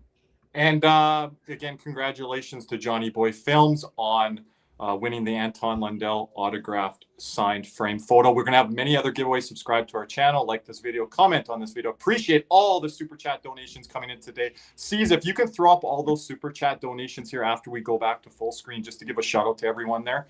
As well, you can upgrade your membership to gold and silver. A lot of nice perks there. We're going to be giving away signed baseballs. Alexander Barkov signed photo. We got this art piece coming. It's a really nice art piece that someone is willing to donate to our community here. It's very Panther. Started with our boy Kyle with the 20 earlier. Once again, thank you. Then you have scrolling down here. Then you have our boy Adam Folds with the 5. I think he's new in our community here. Yep. Adam F. But thank you, Adam, once again. Lechka there as well. Then you have Gabriel next with the $1, with the $2. Appreciate it, Gabe. And then Gabe again with the 2 again. That's the 10%. We're going to be over the cap. So right there, the $2. And then Aleshka with the 10, and then Jose Navy Noel with the 10 as well. And no, LeBron's going to Golden State. He's not going to Miami. But is it official? That's what I'm guessing. But I'm guessing Toronto. Do they got money? No. They kept a lot of guys in that deal for Kawhi. Didn't have to gave up more future stuff. Future picks don't mean as much in basketball as they do in hockey. I mean, yeah, they gave up Grady Dick. That doesn't play. But how did that load management work out for him? Yeah, they're like, we're happy with 55 games. That's the NBA nowadays, right? Which Banksy I don't love. Justin Hall is 1 year, $900,000. Ooh. Too much. Oliver Bjorkstrand's 1 year, $4.5 million per. I just want to say this doesn't mean anything, but TSN has gone off the air here, so we might start to slow down a little bit here. We can stay on for another 20, 30 minutes. If things start to really pick up, we can stay on a little bit longer than that. But we're thinking about 2-3 hours here today. Appreciate everyone being here with us. Everyone getting maybe home from work here and everything else that may be going on your day. Appreciate you guys all being here with us. Hit that thumbs up button. Caesar, anything on social media, anything to share? Yeah, I got something to share, but let me give me a second here. No. Sorry, guys. Just Cody will keep scanning the deals here. Again, these deals will come in all day. Day 2 of free agency is really busy, and then it starts to slow down a little bit into day 3, 4, and 5. You'll see deals next week as well. There he is, Eddie Pelton. Remember that picture, Banksy? It's ingrained in my memory. Oh my gosh! Why does Pelton look like he's in a jail jumpsuit right now? Like, well, they were. Did he go out looking like that? They're coming out. I think that's the way he ended up going out, or he probably had no shirt when he probably had no shirt, so he had to keep the shirt that they gave him. And then the media was He's probably the one that did that to the fire truck, and they had to get him new clothes because did the fire truck. Yeah, and they got put in the Die Hard with the 5. Oh, thank you, Die Hard. Appreciate what's Die Hard. Damn, Belfort looks like he's seen some stuff. Thank you, Die Hard. Thank you, guys. And fun fact, I did take off work today to be with you guys. So thank you, Steve. Really appreciate you guys tuning in. Hold on, Steve. We'll get you something there.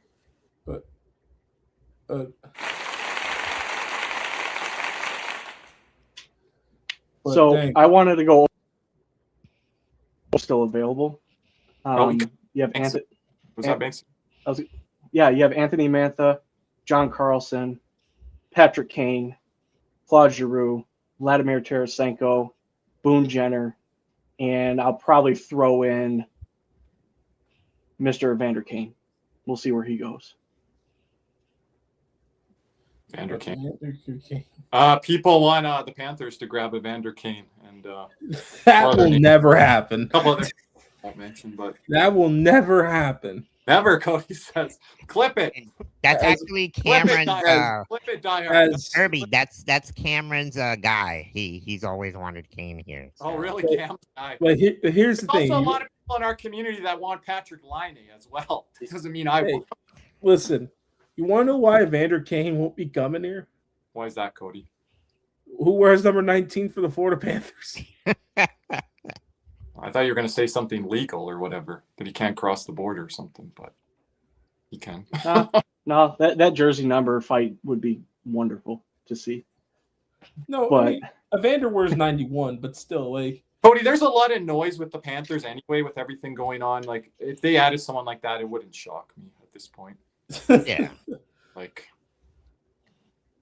so who on the fourth line would fit that? Who would fit that bad boy image? For the center? Bjorkstrand is a 1 year, $4.5 million, by the way, guys. no, Wow. you know, I said I got that earlier.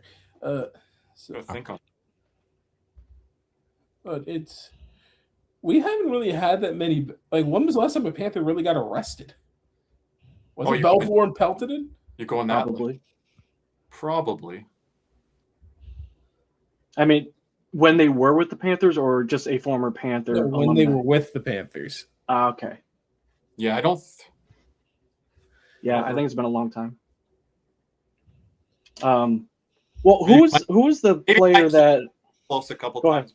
Be on the airplane or something. I was thinking about one of their tough guys that they had probably about 10 years ago. Like, he said something to PK Subban, and I think that they were thinking about pressing charges against him. Oh, really? For hate crime. Okay. Trying to think who that. I don't want to throw any names out on that. No. But he definitely, like, it was not the smartest thing to say, but I don't think he meant it in the way that it was portrayed, unfortunately. Okay. So we'll just leave it at that. But yeah, I'm not really liking anything I'm seeing that's still available. Really. Trying to think here. Like, I don't know. The only like former Panther that I could think of that's been in the news was Nick Tarnasky. But that was because he was punching out a guy on the golf course. C's had him on. Boom! Boom! That was in Alberta, I think. Or, yeah, I think it was. Yeah. Hold on. We got Panther Pulse in here.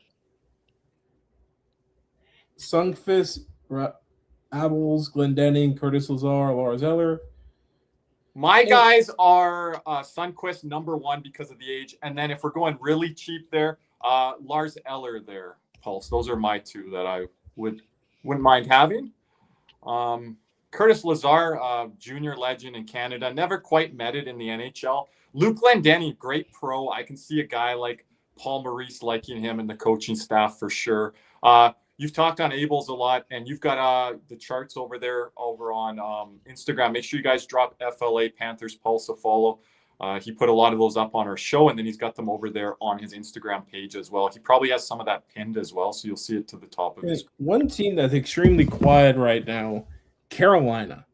Yes. Like, they have not done much too. But they're both in on the same guy, which is John Carlson, and Carlson's asking for a 2x10. So I wanted to bring this tweet up, guys, from our boys at Empty Netters. There simply has to be more news coming out of the Bobrovsky deal. No chance that Florida couldn't get over the difference of $1 million, bring him back. Either there was a miscommunication with Bob's agent and the Panthers, or Florida's has opinions about Bob's ability. No, I want to speak on this because I talked about it before, Cody. When you're dealing with your current team and your current club and you feel disrespected, you can go somewhere else for almost that same price or at market value. And it's kind of like a little spiteful signal to, like, you guys really pissed me off. And I think both sides, there's a lot of emotions on the Bobrovsky camp side and on the management side. I don't know the Bobrovsky camp as well as the management side, but I know it was pretty contentious. And that's what it comes to. And Cody, I mentioned that before in our coverage here over the last couple months. He could go somewhere else for a spiteful kind of, if that's what people are going to call it here. Yeah, but as Armando tweeted earlier that Banksy mentioned, that $1 million means a lot right now to the Panthers, because that $1 million is us not getting Gudas. That $1 million is us not getting a 4C. That $1 million is us not getting another, maybe a Kira Schmid or backup goalie. And whatever you feel, guys, and I want to hear Caesar's opinion on this too, and Bank, because Cody and I have talked on a lot. You're putting a lot of your eggs in the Brady Tkachuk basket, and I'm fairly confident he was coming here in the next year or two. if you wanted to leave Ottawa at that time. So again, that's a lot of domino effect. Last summer, Cody, it was the Sam Bennett stuff, tying things up, moving forward, and now it's the Brady thing. So Brady's got to have a big year here, and there's already a lot of Brady fans because of his brother. So he's got that built in and all that good, rep coming into the team. But you got to be able to perform. You got to be able to be an 80, 90-point guy, I think, on the top line. And then that's why a lot of these moves are happening where certain Panther players are going out the door, like an Erod. That's the move they made. That's what they decided to do here. No, I agree. And, not to put any pressure on Brady, but I think he'll perform to his contract. Where a lot of questions were about Bennett in that deal still, and it still is, right? Yes. So I don't have any doubts on that. I think I'm not trying to compare them. I'm just saying last summer was Bennett moving forward. Now it's the Brady stuff that fans are getting emotional and upset about losing these players. Yeah, you can't get emotionally upset about players now. Like, if you're a casual fan, I could see that happening. But I've learned too many times that in this sport, you can't get too attached to these guys. They're going to be moved out every year. There's a player that you're going to fall in love with, and he's going to end up moving somewhere else. So. Yeah, and Banksy, I want you to comment on this too. That's the reality of the cap world, and that's the reality of the cap world when you're a winner and a champion. Yeah, I mean, you gotta keep refilling the roster or the cupboard, I guess, with all these players because Florida's taking a page out of the Blackhawks and also out of Pittsburgh to keep this thing going. So they're going to have to give up every single asset they have to keep this window open. And luckily for them, they've been very smart in signing these players, getting them on great contracts. But what's going to happen after that window closes in the next 3 or 4 years? What's that going to look like?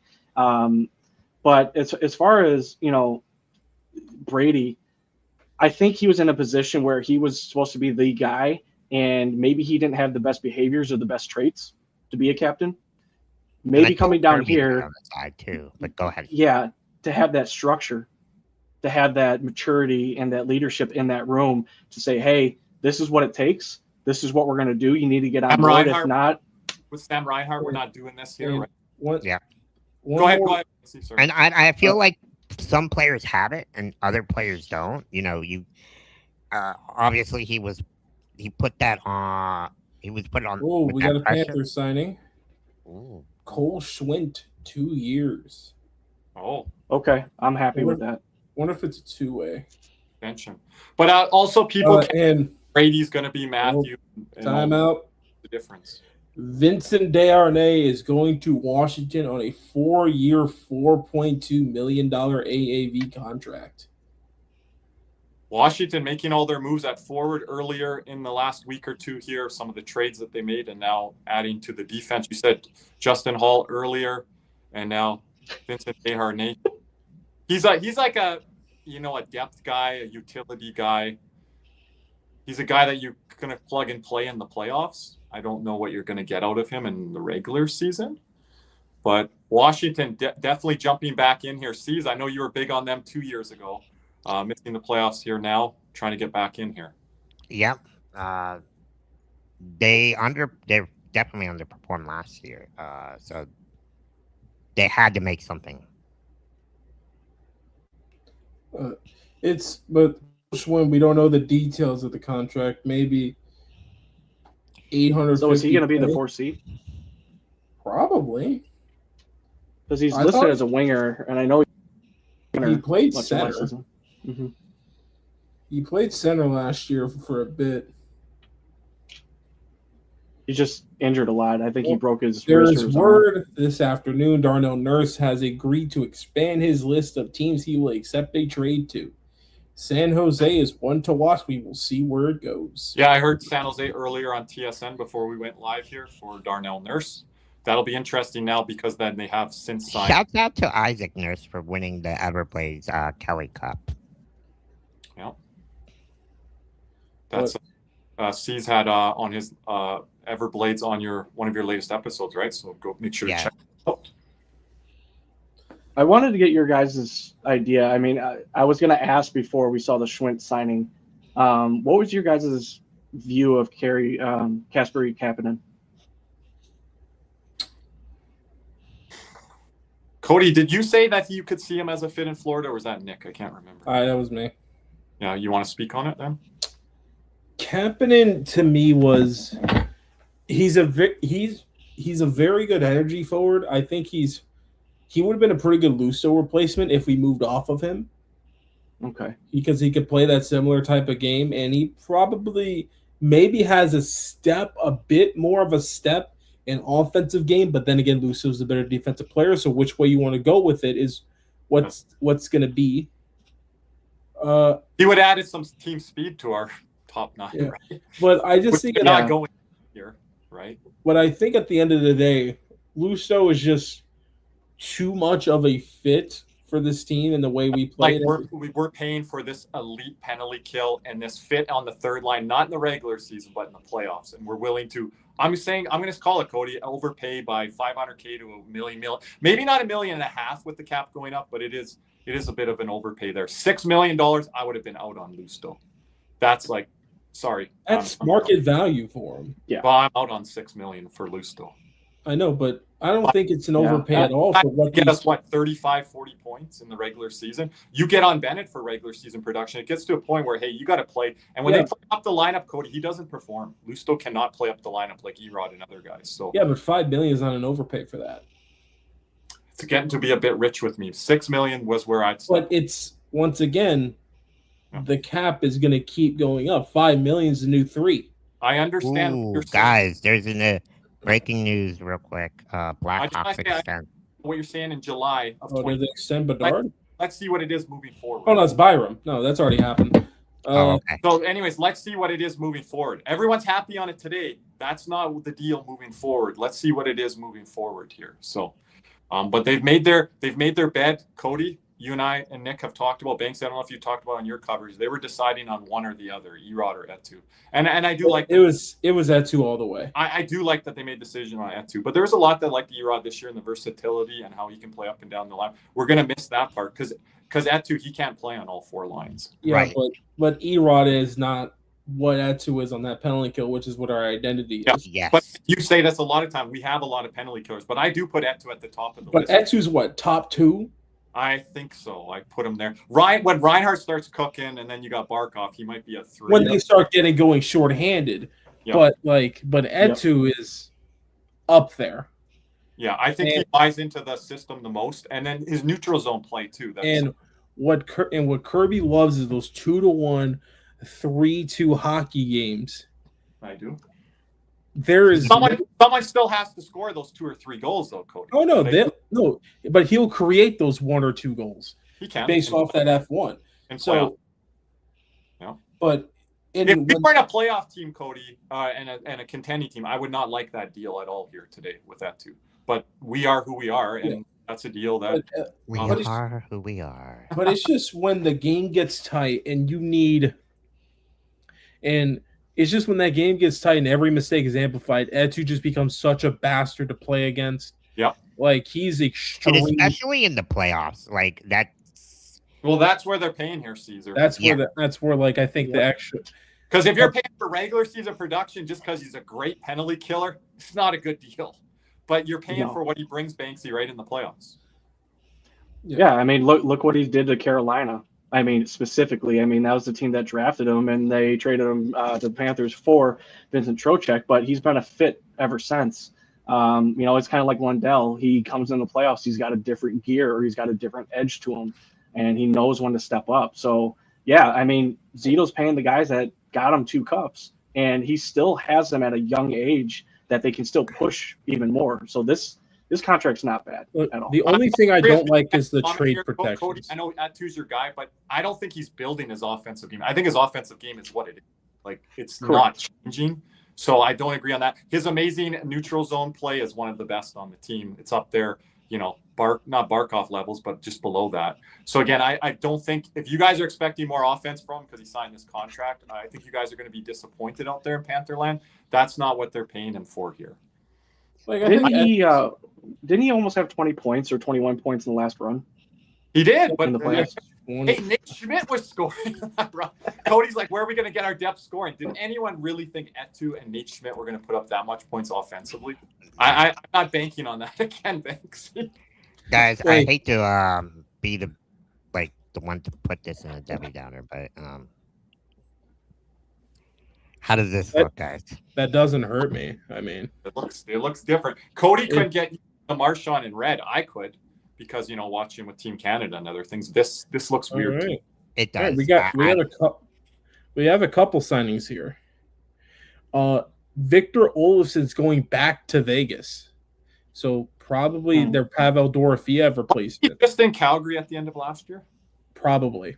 I think he was. I think he was in the original, the Anderson trade deal. Yeah, I thought he was there down the stretch. And, I think they liked Ryan Strome over him. And then Nick Jensen, formerly of the Ottawa Senators, goes to Anaheim. That's one of Nick J. Levine's guys there, Nick Jensen. He never fit in Ottawa. He was never really that. Like, I think he was Zellweger replacement. What happened? Was that a Zellweger replacement? I had the Trouba replacement, more Trouba than Zellweger. But the thing is just with a still season on Marchand, he could build a scoring, maybe grow it.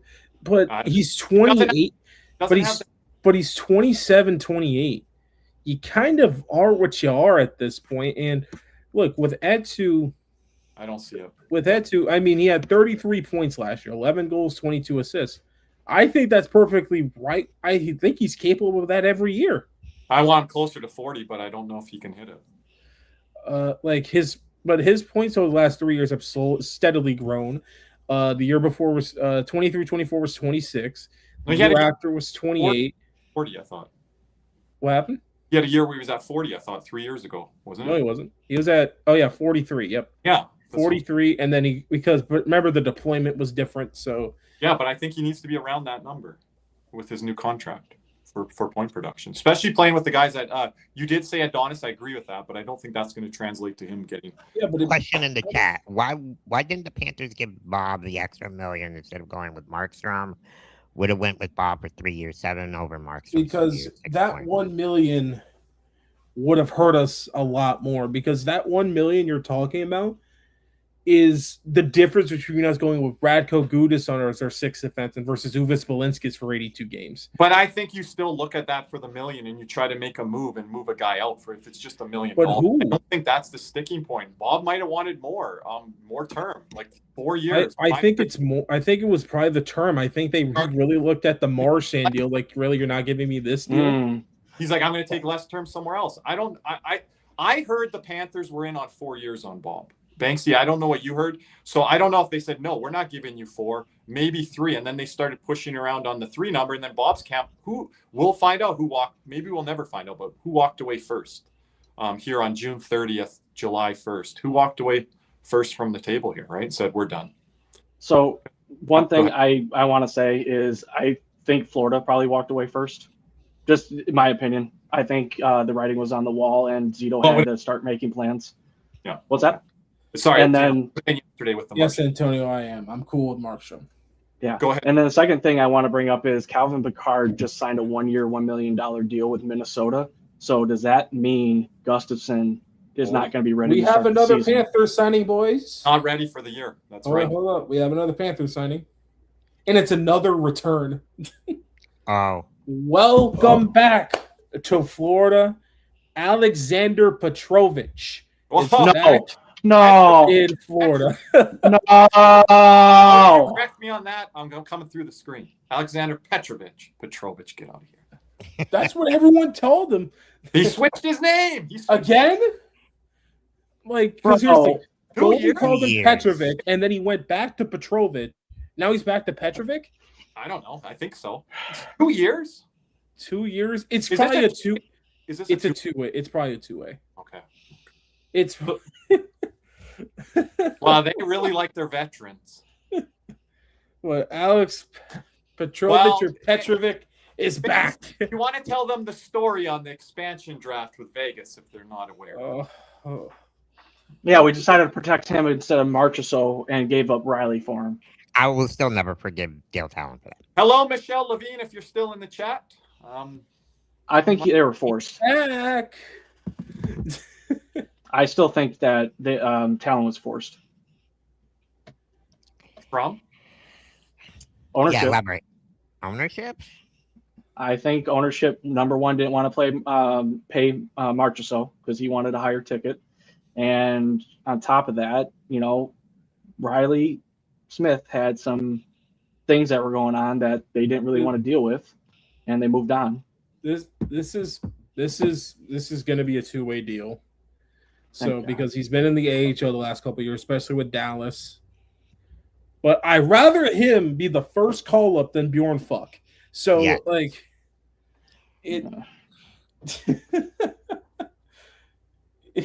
This just ruined my day, to be honest. My guy's Eric Goodbranson. I don't really claim Alex Petrovich. Also, fun fact, we're going to mention Evander Kane here again, Banksy. Evander Kane fought Alex Petrovich 3 times in a game and filled him in all 3 times. Evander Kane is a Golden Glove boxer. I know we kept him, but he's better be the first one called. He's not a fighter, everyone. If he tries to step up with a heavyweight like Sabrin, he might go down. He's a willing combatant, but I wouldn't call him a good fighter. I'm sorry, with guys. you on this, Adonis. Adonis. This has ruined my day. That's a guy that can fight. Yes. Eric Goodbranson would not have signed a 6-year, $1.5 million deal. Why not? We couldn't have given the Gudas deal. Cody, even 1.25, he would have been on. Wouldn't you? Cody, he was going to wear a letter C at one point. I know we weren't a good franchise, but that's what he was going to do. You know what letter C he would have worn? It would have been C for confused. He's confused with the fact that he thinks he's coming here. Out of here. You want me to tell you off air what Gerard Gallant thought of when they got rid of him? I'll tell you off air. Yeah, he was pissed. I already know that story. You know that story. Okay. But yeah, they both got a cab. But Calvin Pickard, the one by one. Stop. But here's the thing with the Pickard signing. This is the insurance policy for Philip Gustafson because he's going to miss the first part of the year. So the Wild have an NHL goalie back there, even though Pickard is probably on the borderline of that. But Ben wants you to message. I've already addressed it a little while ago. Yeah, I told him to ask you there a couple weeks back. He was looking. Why? What jersey you're looking at today, Ben? Are you getting a Petrovich? He wore what, number 6 for us? So you might be looking at a Gudas. I could see Ben doing that.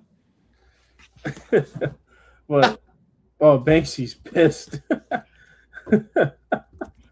Bring back Paul Laws. Welcome to the live streams, Banksy, and the reaction. Like when I'm on these live streams, when the trades happen, it's supposed to be good.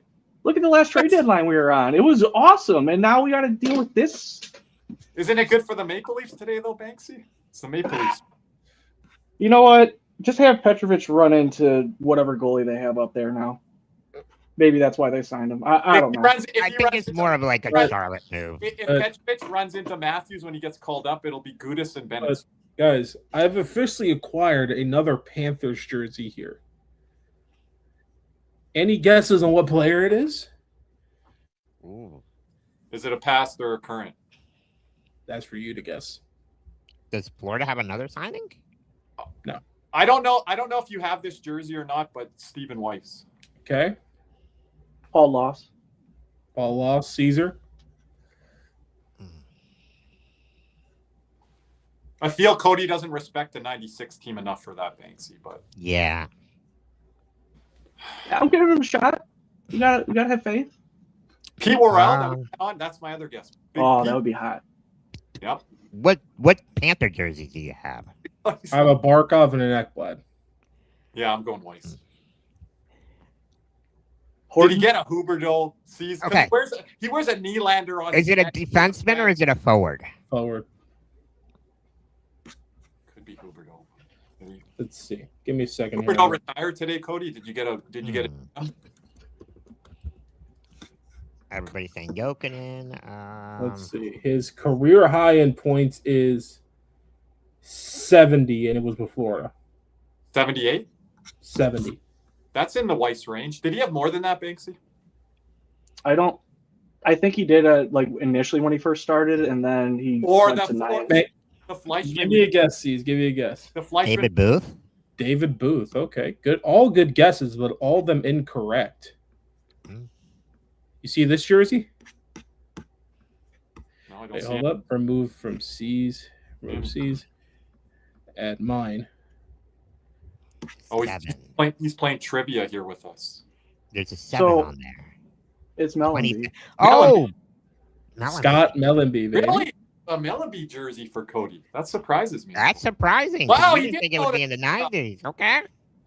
These are our best jerseys. What? That's a sick jersey. That's a sick jersey. These are our best jerseys, man.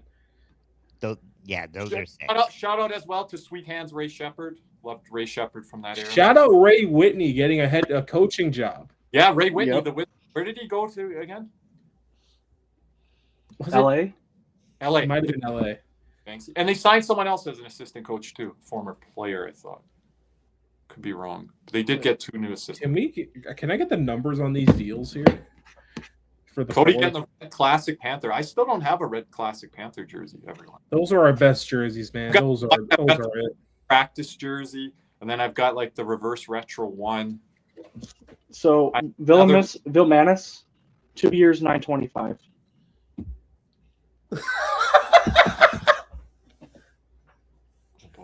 What, Cody? What's going on? Oh, Nick's gonna hate Stevie Y even more. Daniil Tarasov to Detroit. Whoa, Banksy, let's speak on that one. 1 year, $2 million per. Oh, we're gonna have some Red Wing fans in the Cats and Rats community. They're gonna come by on certain nights. Tarasov, Cody, we should have kept him. That's what they're gonna say. They should have kept Talbot. Where's Talbot going? Yeah. He's probably retiring, but they should have kept Talbot. Banksy, I think you told me off air yesterday they're planning to have Trey Augustine in the minors for 1 year here. They're not planning Correct. Okay. And Eric Comrie is going to San Jose. 2 years, 1.5. Oh, Comrie in San Jose. That's a good move there. Comrie can start you 30 games, I believe. And also, Jeff Malott, formerly of the LA Kings, stays in California, but goes to Anaheim. Oh, Anaheim getting a little bit more muscle there. They have to. They lost VL. Yeah, they lost some other guys too. I can't remember. There were certain guys that were unrestricted in RFAs. What's their big guy that fights? They're not bringing him back. There's a couple of them actually. The forwards, Cody, wingers. Is it Johnston? Oh, Ross Johnston. Yeah, him, and there's another guy. That's why they brought Greer in, I think, and then not here. There's another guy in the bottom 6 there. Oh, Jansen Harkins. Harkins. Yeah, I think those are the guys. He's a UFA. I predicted Greer. They still need to sign they need to sign another defenseman here. Pavel Minchikov in RFA, Tyson Hines in RFA. But then again, they have Ian Moore, who's listed under the forward front because they kept playing him on the 4th line. A Q special. Antonio, absolutely not. Might be one of the slowest teams in the NHL. The Panthers were never fast. I don't get where people got that idea from. We were never one fast. of the slowest teams, but we're one of the smartest, if not smartest team. Here's the thing. Brady kind of makes us a bit faster because Brady can skate a bit better than Matthew. A little bit more chaos at fast. Gudis, I don't know how he skated in Anaheim. From what I saw, it wasn't like. Here we go. I like that. We're fast thinking. We're not like at the high level.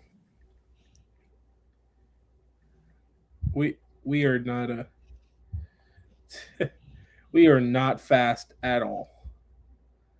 I don't know where people got that idea from, which is kind of funny, but maybe because we scored so many goals off the rush when we got swept by Tampa.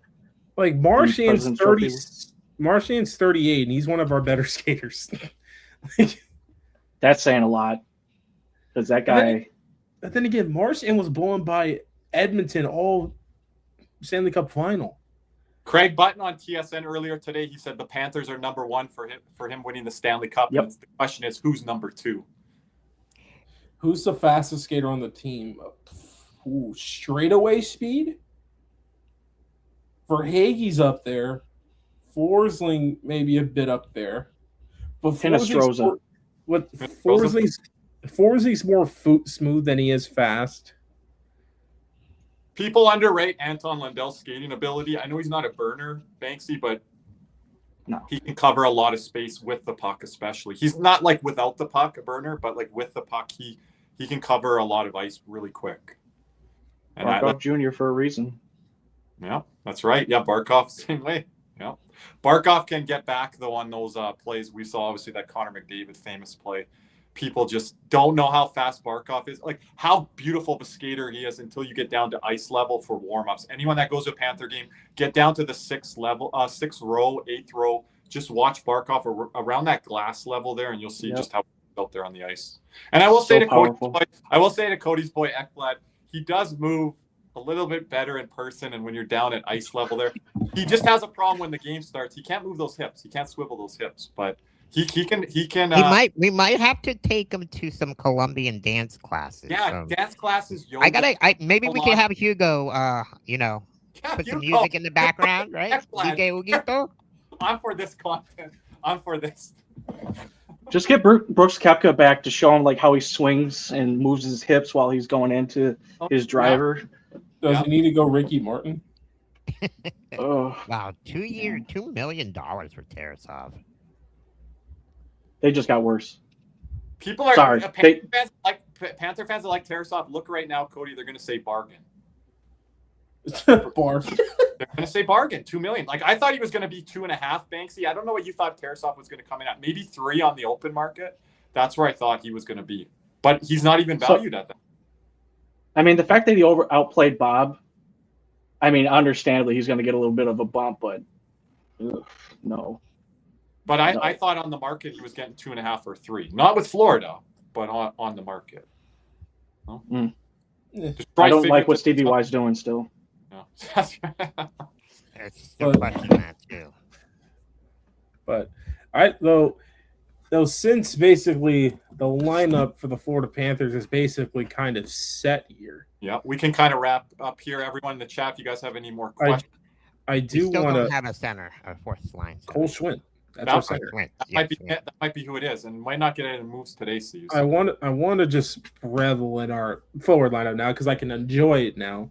The fact that we have a goalie, but Tkachuk, Barkov, Reinhart, Verhaeghe, Bennett, Tkachuk, Lusso, Lundell, Marchand, and it's probably going to be Schwint, Gadjevich, Hathaway. Cody, I just want to mention on that first line, I had it on there before Daily Faceoff did. Gotta have Brady on that top line there. Verhaeghe needs Caesar, we've talked about this. Verhaeghe is going to get protected by Matthew and Bennett, and Brady is going to protect Barkov and Reinhart. People can say they don't need that protection. You do if teams are running around at you and you're playing Tampa. Oh, yeah, and we've been saying it all along. I know people want to see Brady and Matthew together, but no, you got to have like a balance. What if like Delorier's out there for Carolina and he's out there with Reinhart, Verhaeghe, and Barkov? People going to like that? They're not. They're not. No. Right? And like I said, like you said as well, like Brady on the first line is going to be so good for him, especially with Barkov. He's going to Barkov is going to he makes everyone better, and so does Reinhart. And they're going to mentor him on the bench there. Like, I know he's not a young player, Brady, but they're going to mentor him what we do here, what a winning program is, and they're going to be taught, like we talked about with Jaromir Jagr, with Huberdeau and Barkov. They're going to say to Brady, do you know how good you are? Like Reinhart, Barkov, like you need to be doing this instead of what you just did there. If you do that, you're taking your game to the next level. Just little things within the game, right? Yeah. And I think that'll be good there. And I think Matthew realizes that too with the interview that he did on St. Louis radio last week there. He said, my brother doesn't necessarily need to play with me. And they're going to play together on the power play anyways. Yeah. You could throw them out there. Cody, would you throw the Tkachuk brothers out there together with 4-on-4? Or would you not do that? No flow. But with Brady, could you? I have a question. I like it better than Bennett. Teacher, I'm raising my hand. I have a question. Who's playing defense? Yes, that is very. There we go, Cody. Yep. Well, we've seen Bennett and Matthew out there together 4-on-4. But Bennett plays a bit more defense than those two. Okay, well, I didn't say for duration. Does Vilmanis have the ability to be Era? I think he more than definitely does. Yeah, I think he's got a better scoring ability. He's thicker, so yes, he can. And Vilmanis continues to progress. His neutral zone play was pretty good. Yeah. I'm biased in this, but I think the hit that he threw on who did he hit and they threw him out? McAvoy. Yeah, it just happens. Take out McAvoy. I think he's got it. McAvoy's done some of his stuff there. Bill Manis's extension is 2 years, $925. Yep. Yeah, mentioned that a little bit while ago. So I'm happy with that. It's Brandon a kind of thing. signed in Toronto for 3 by 1.85. Okay. It's not a bad deal. Gabe, I'll push back a little bit. I think the regular season, not really impressed, but the playoffs, like here's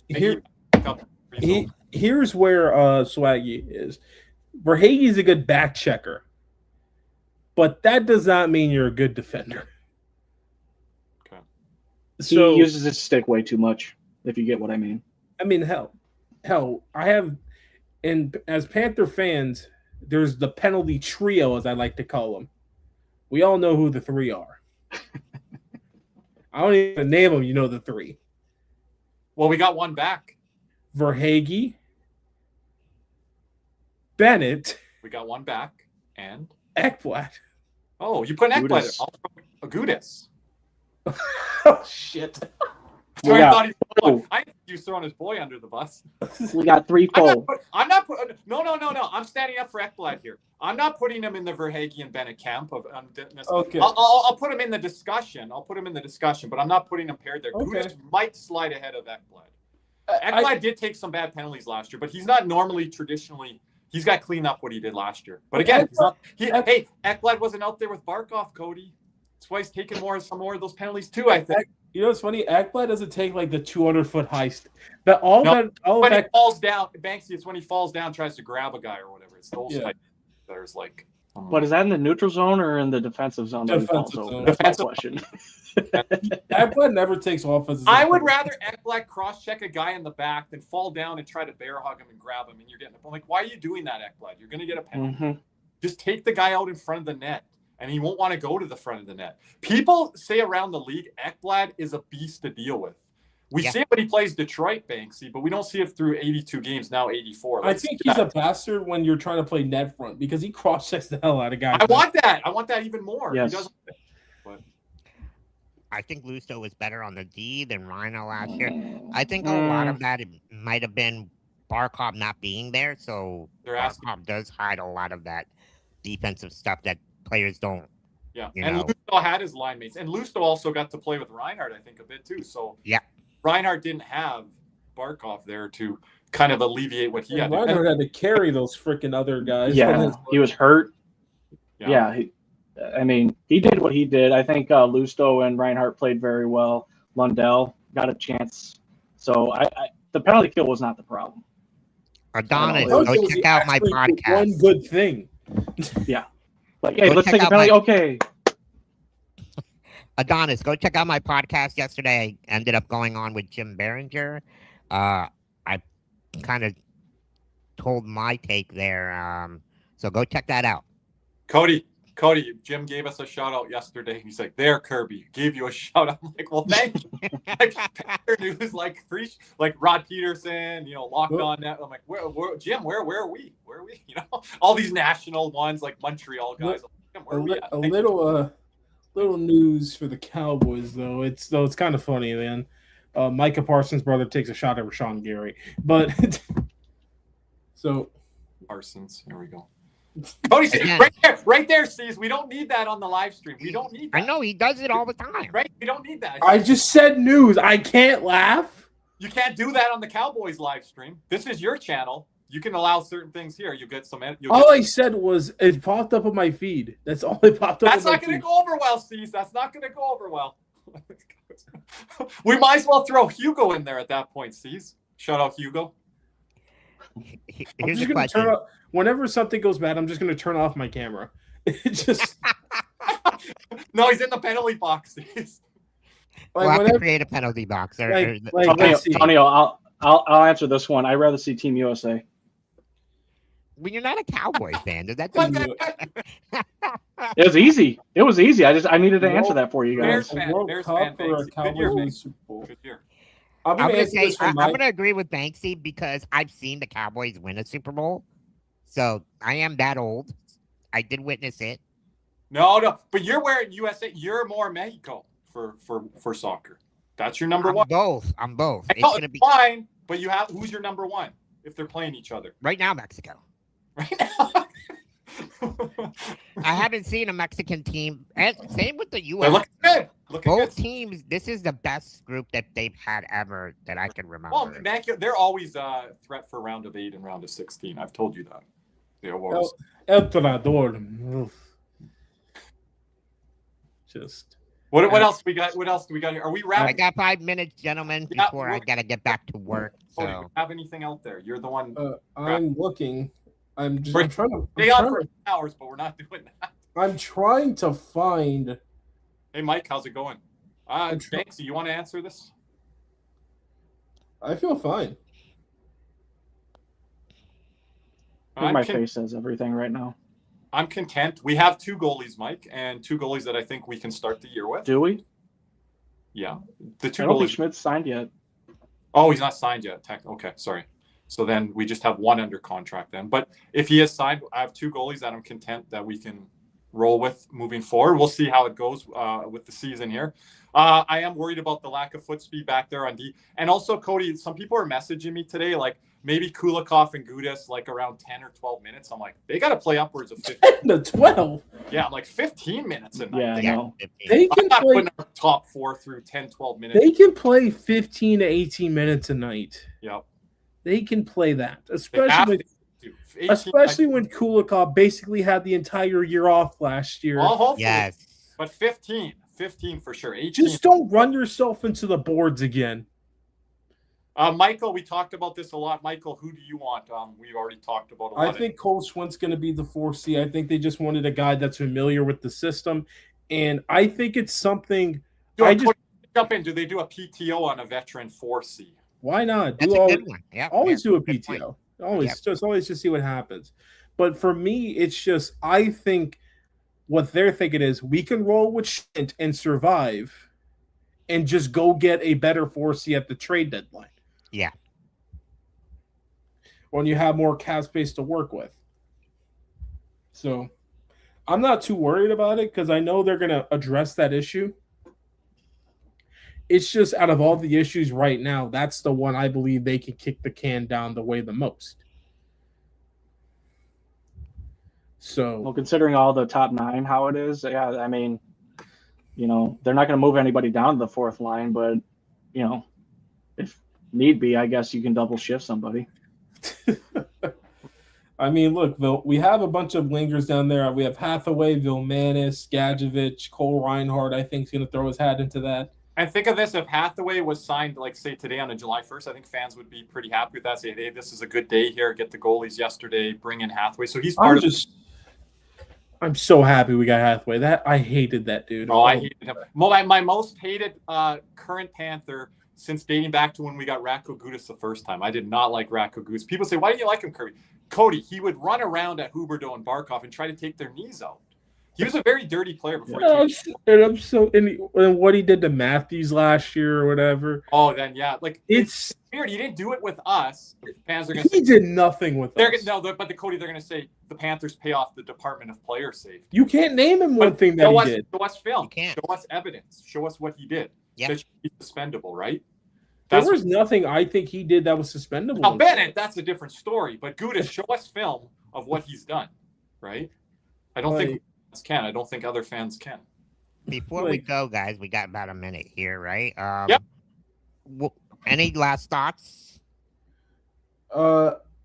Any other signing from beyond here is most likely going to be a two-way deal. I think you look at some guys, maybe if Schwindt is a two-way deal, which I don't think it is,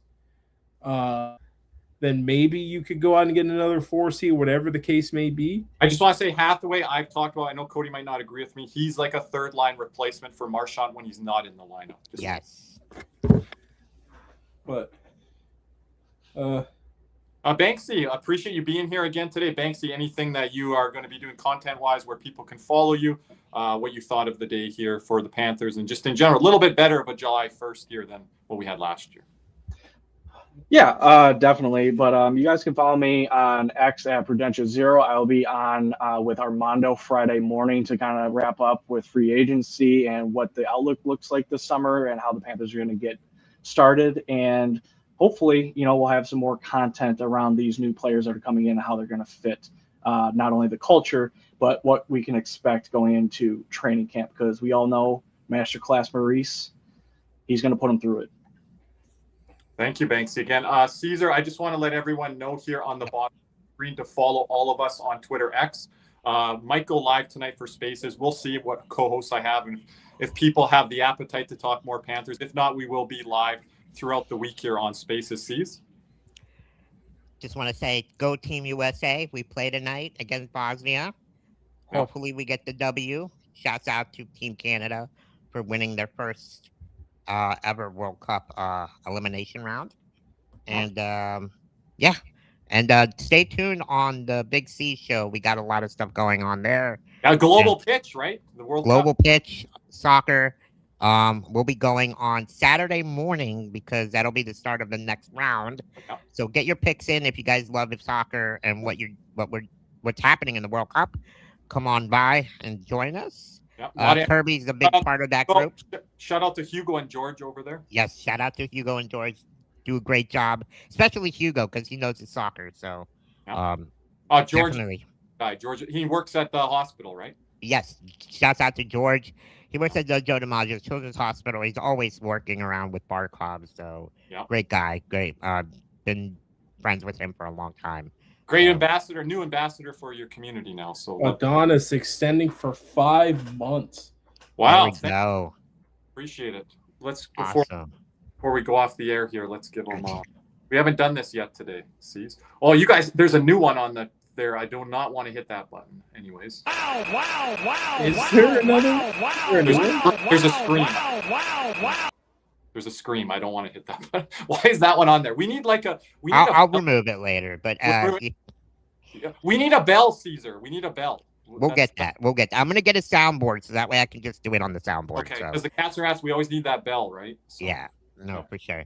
But guys, thank you guys for tuning in. Make sure you keep liking and subscribing to both our channels. I got 1,000 subscribers. Really appreciate you guys. Just need the watching hours. So if you guys are at home, put it on in the background.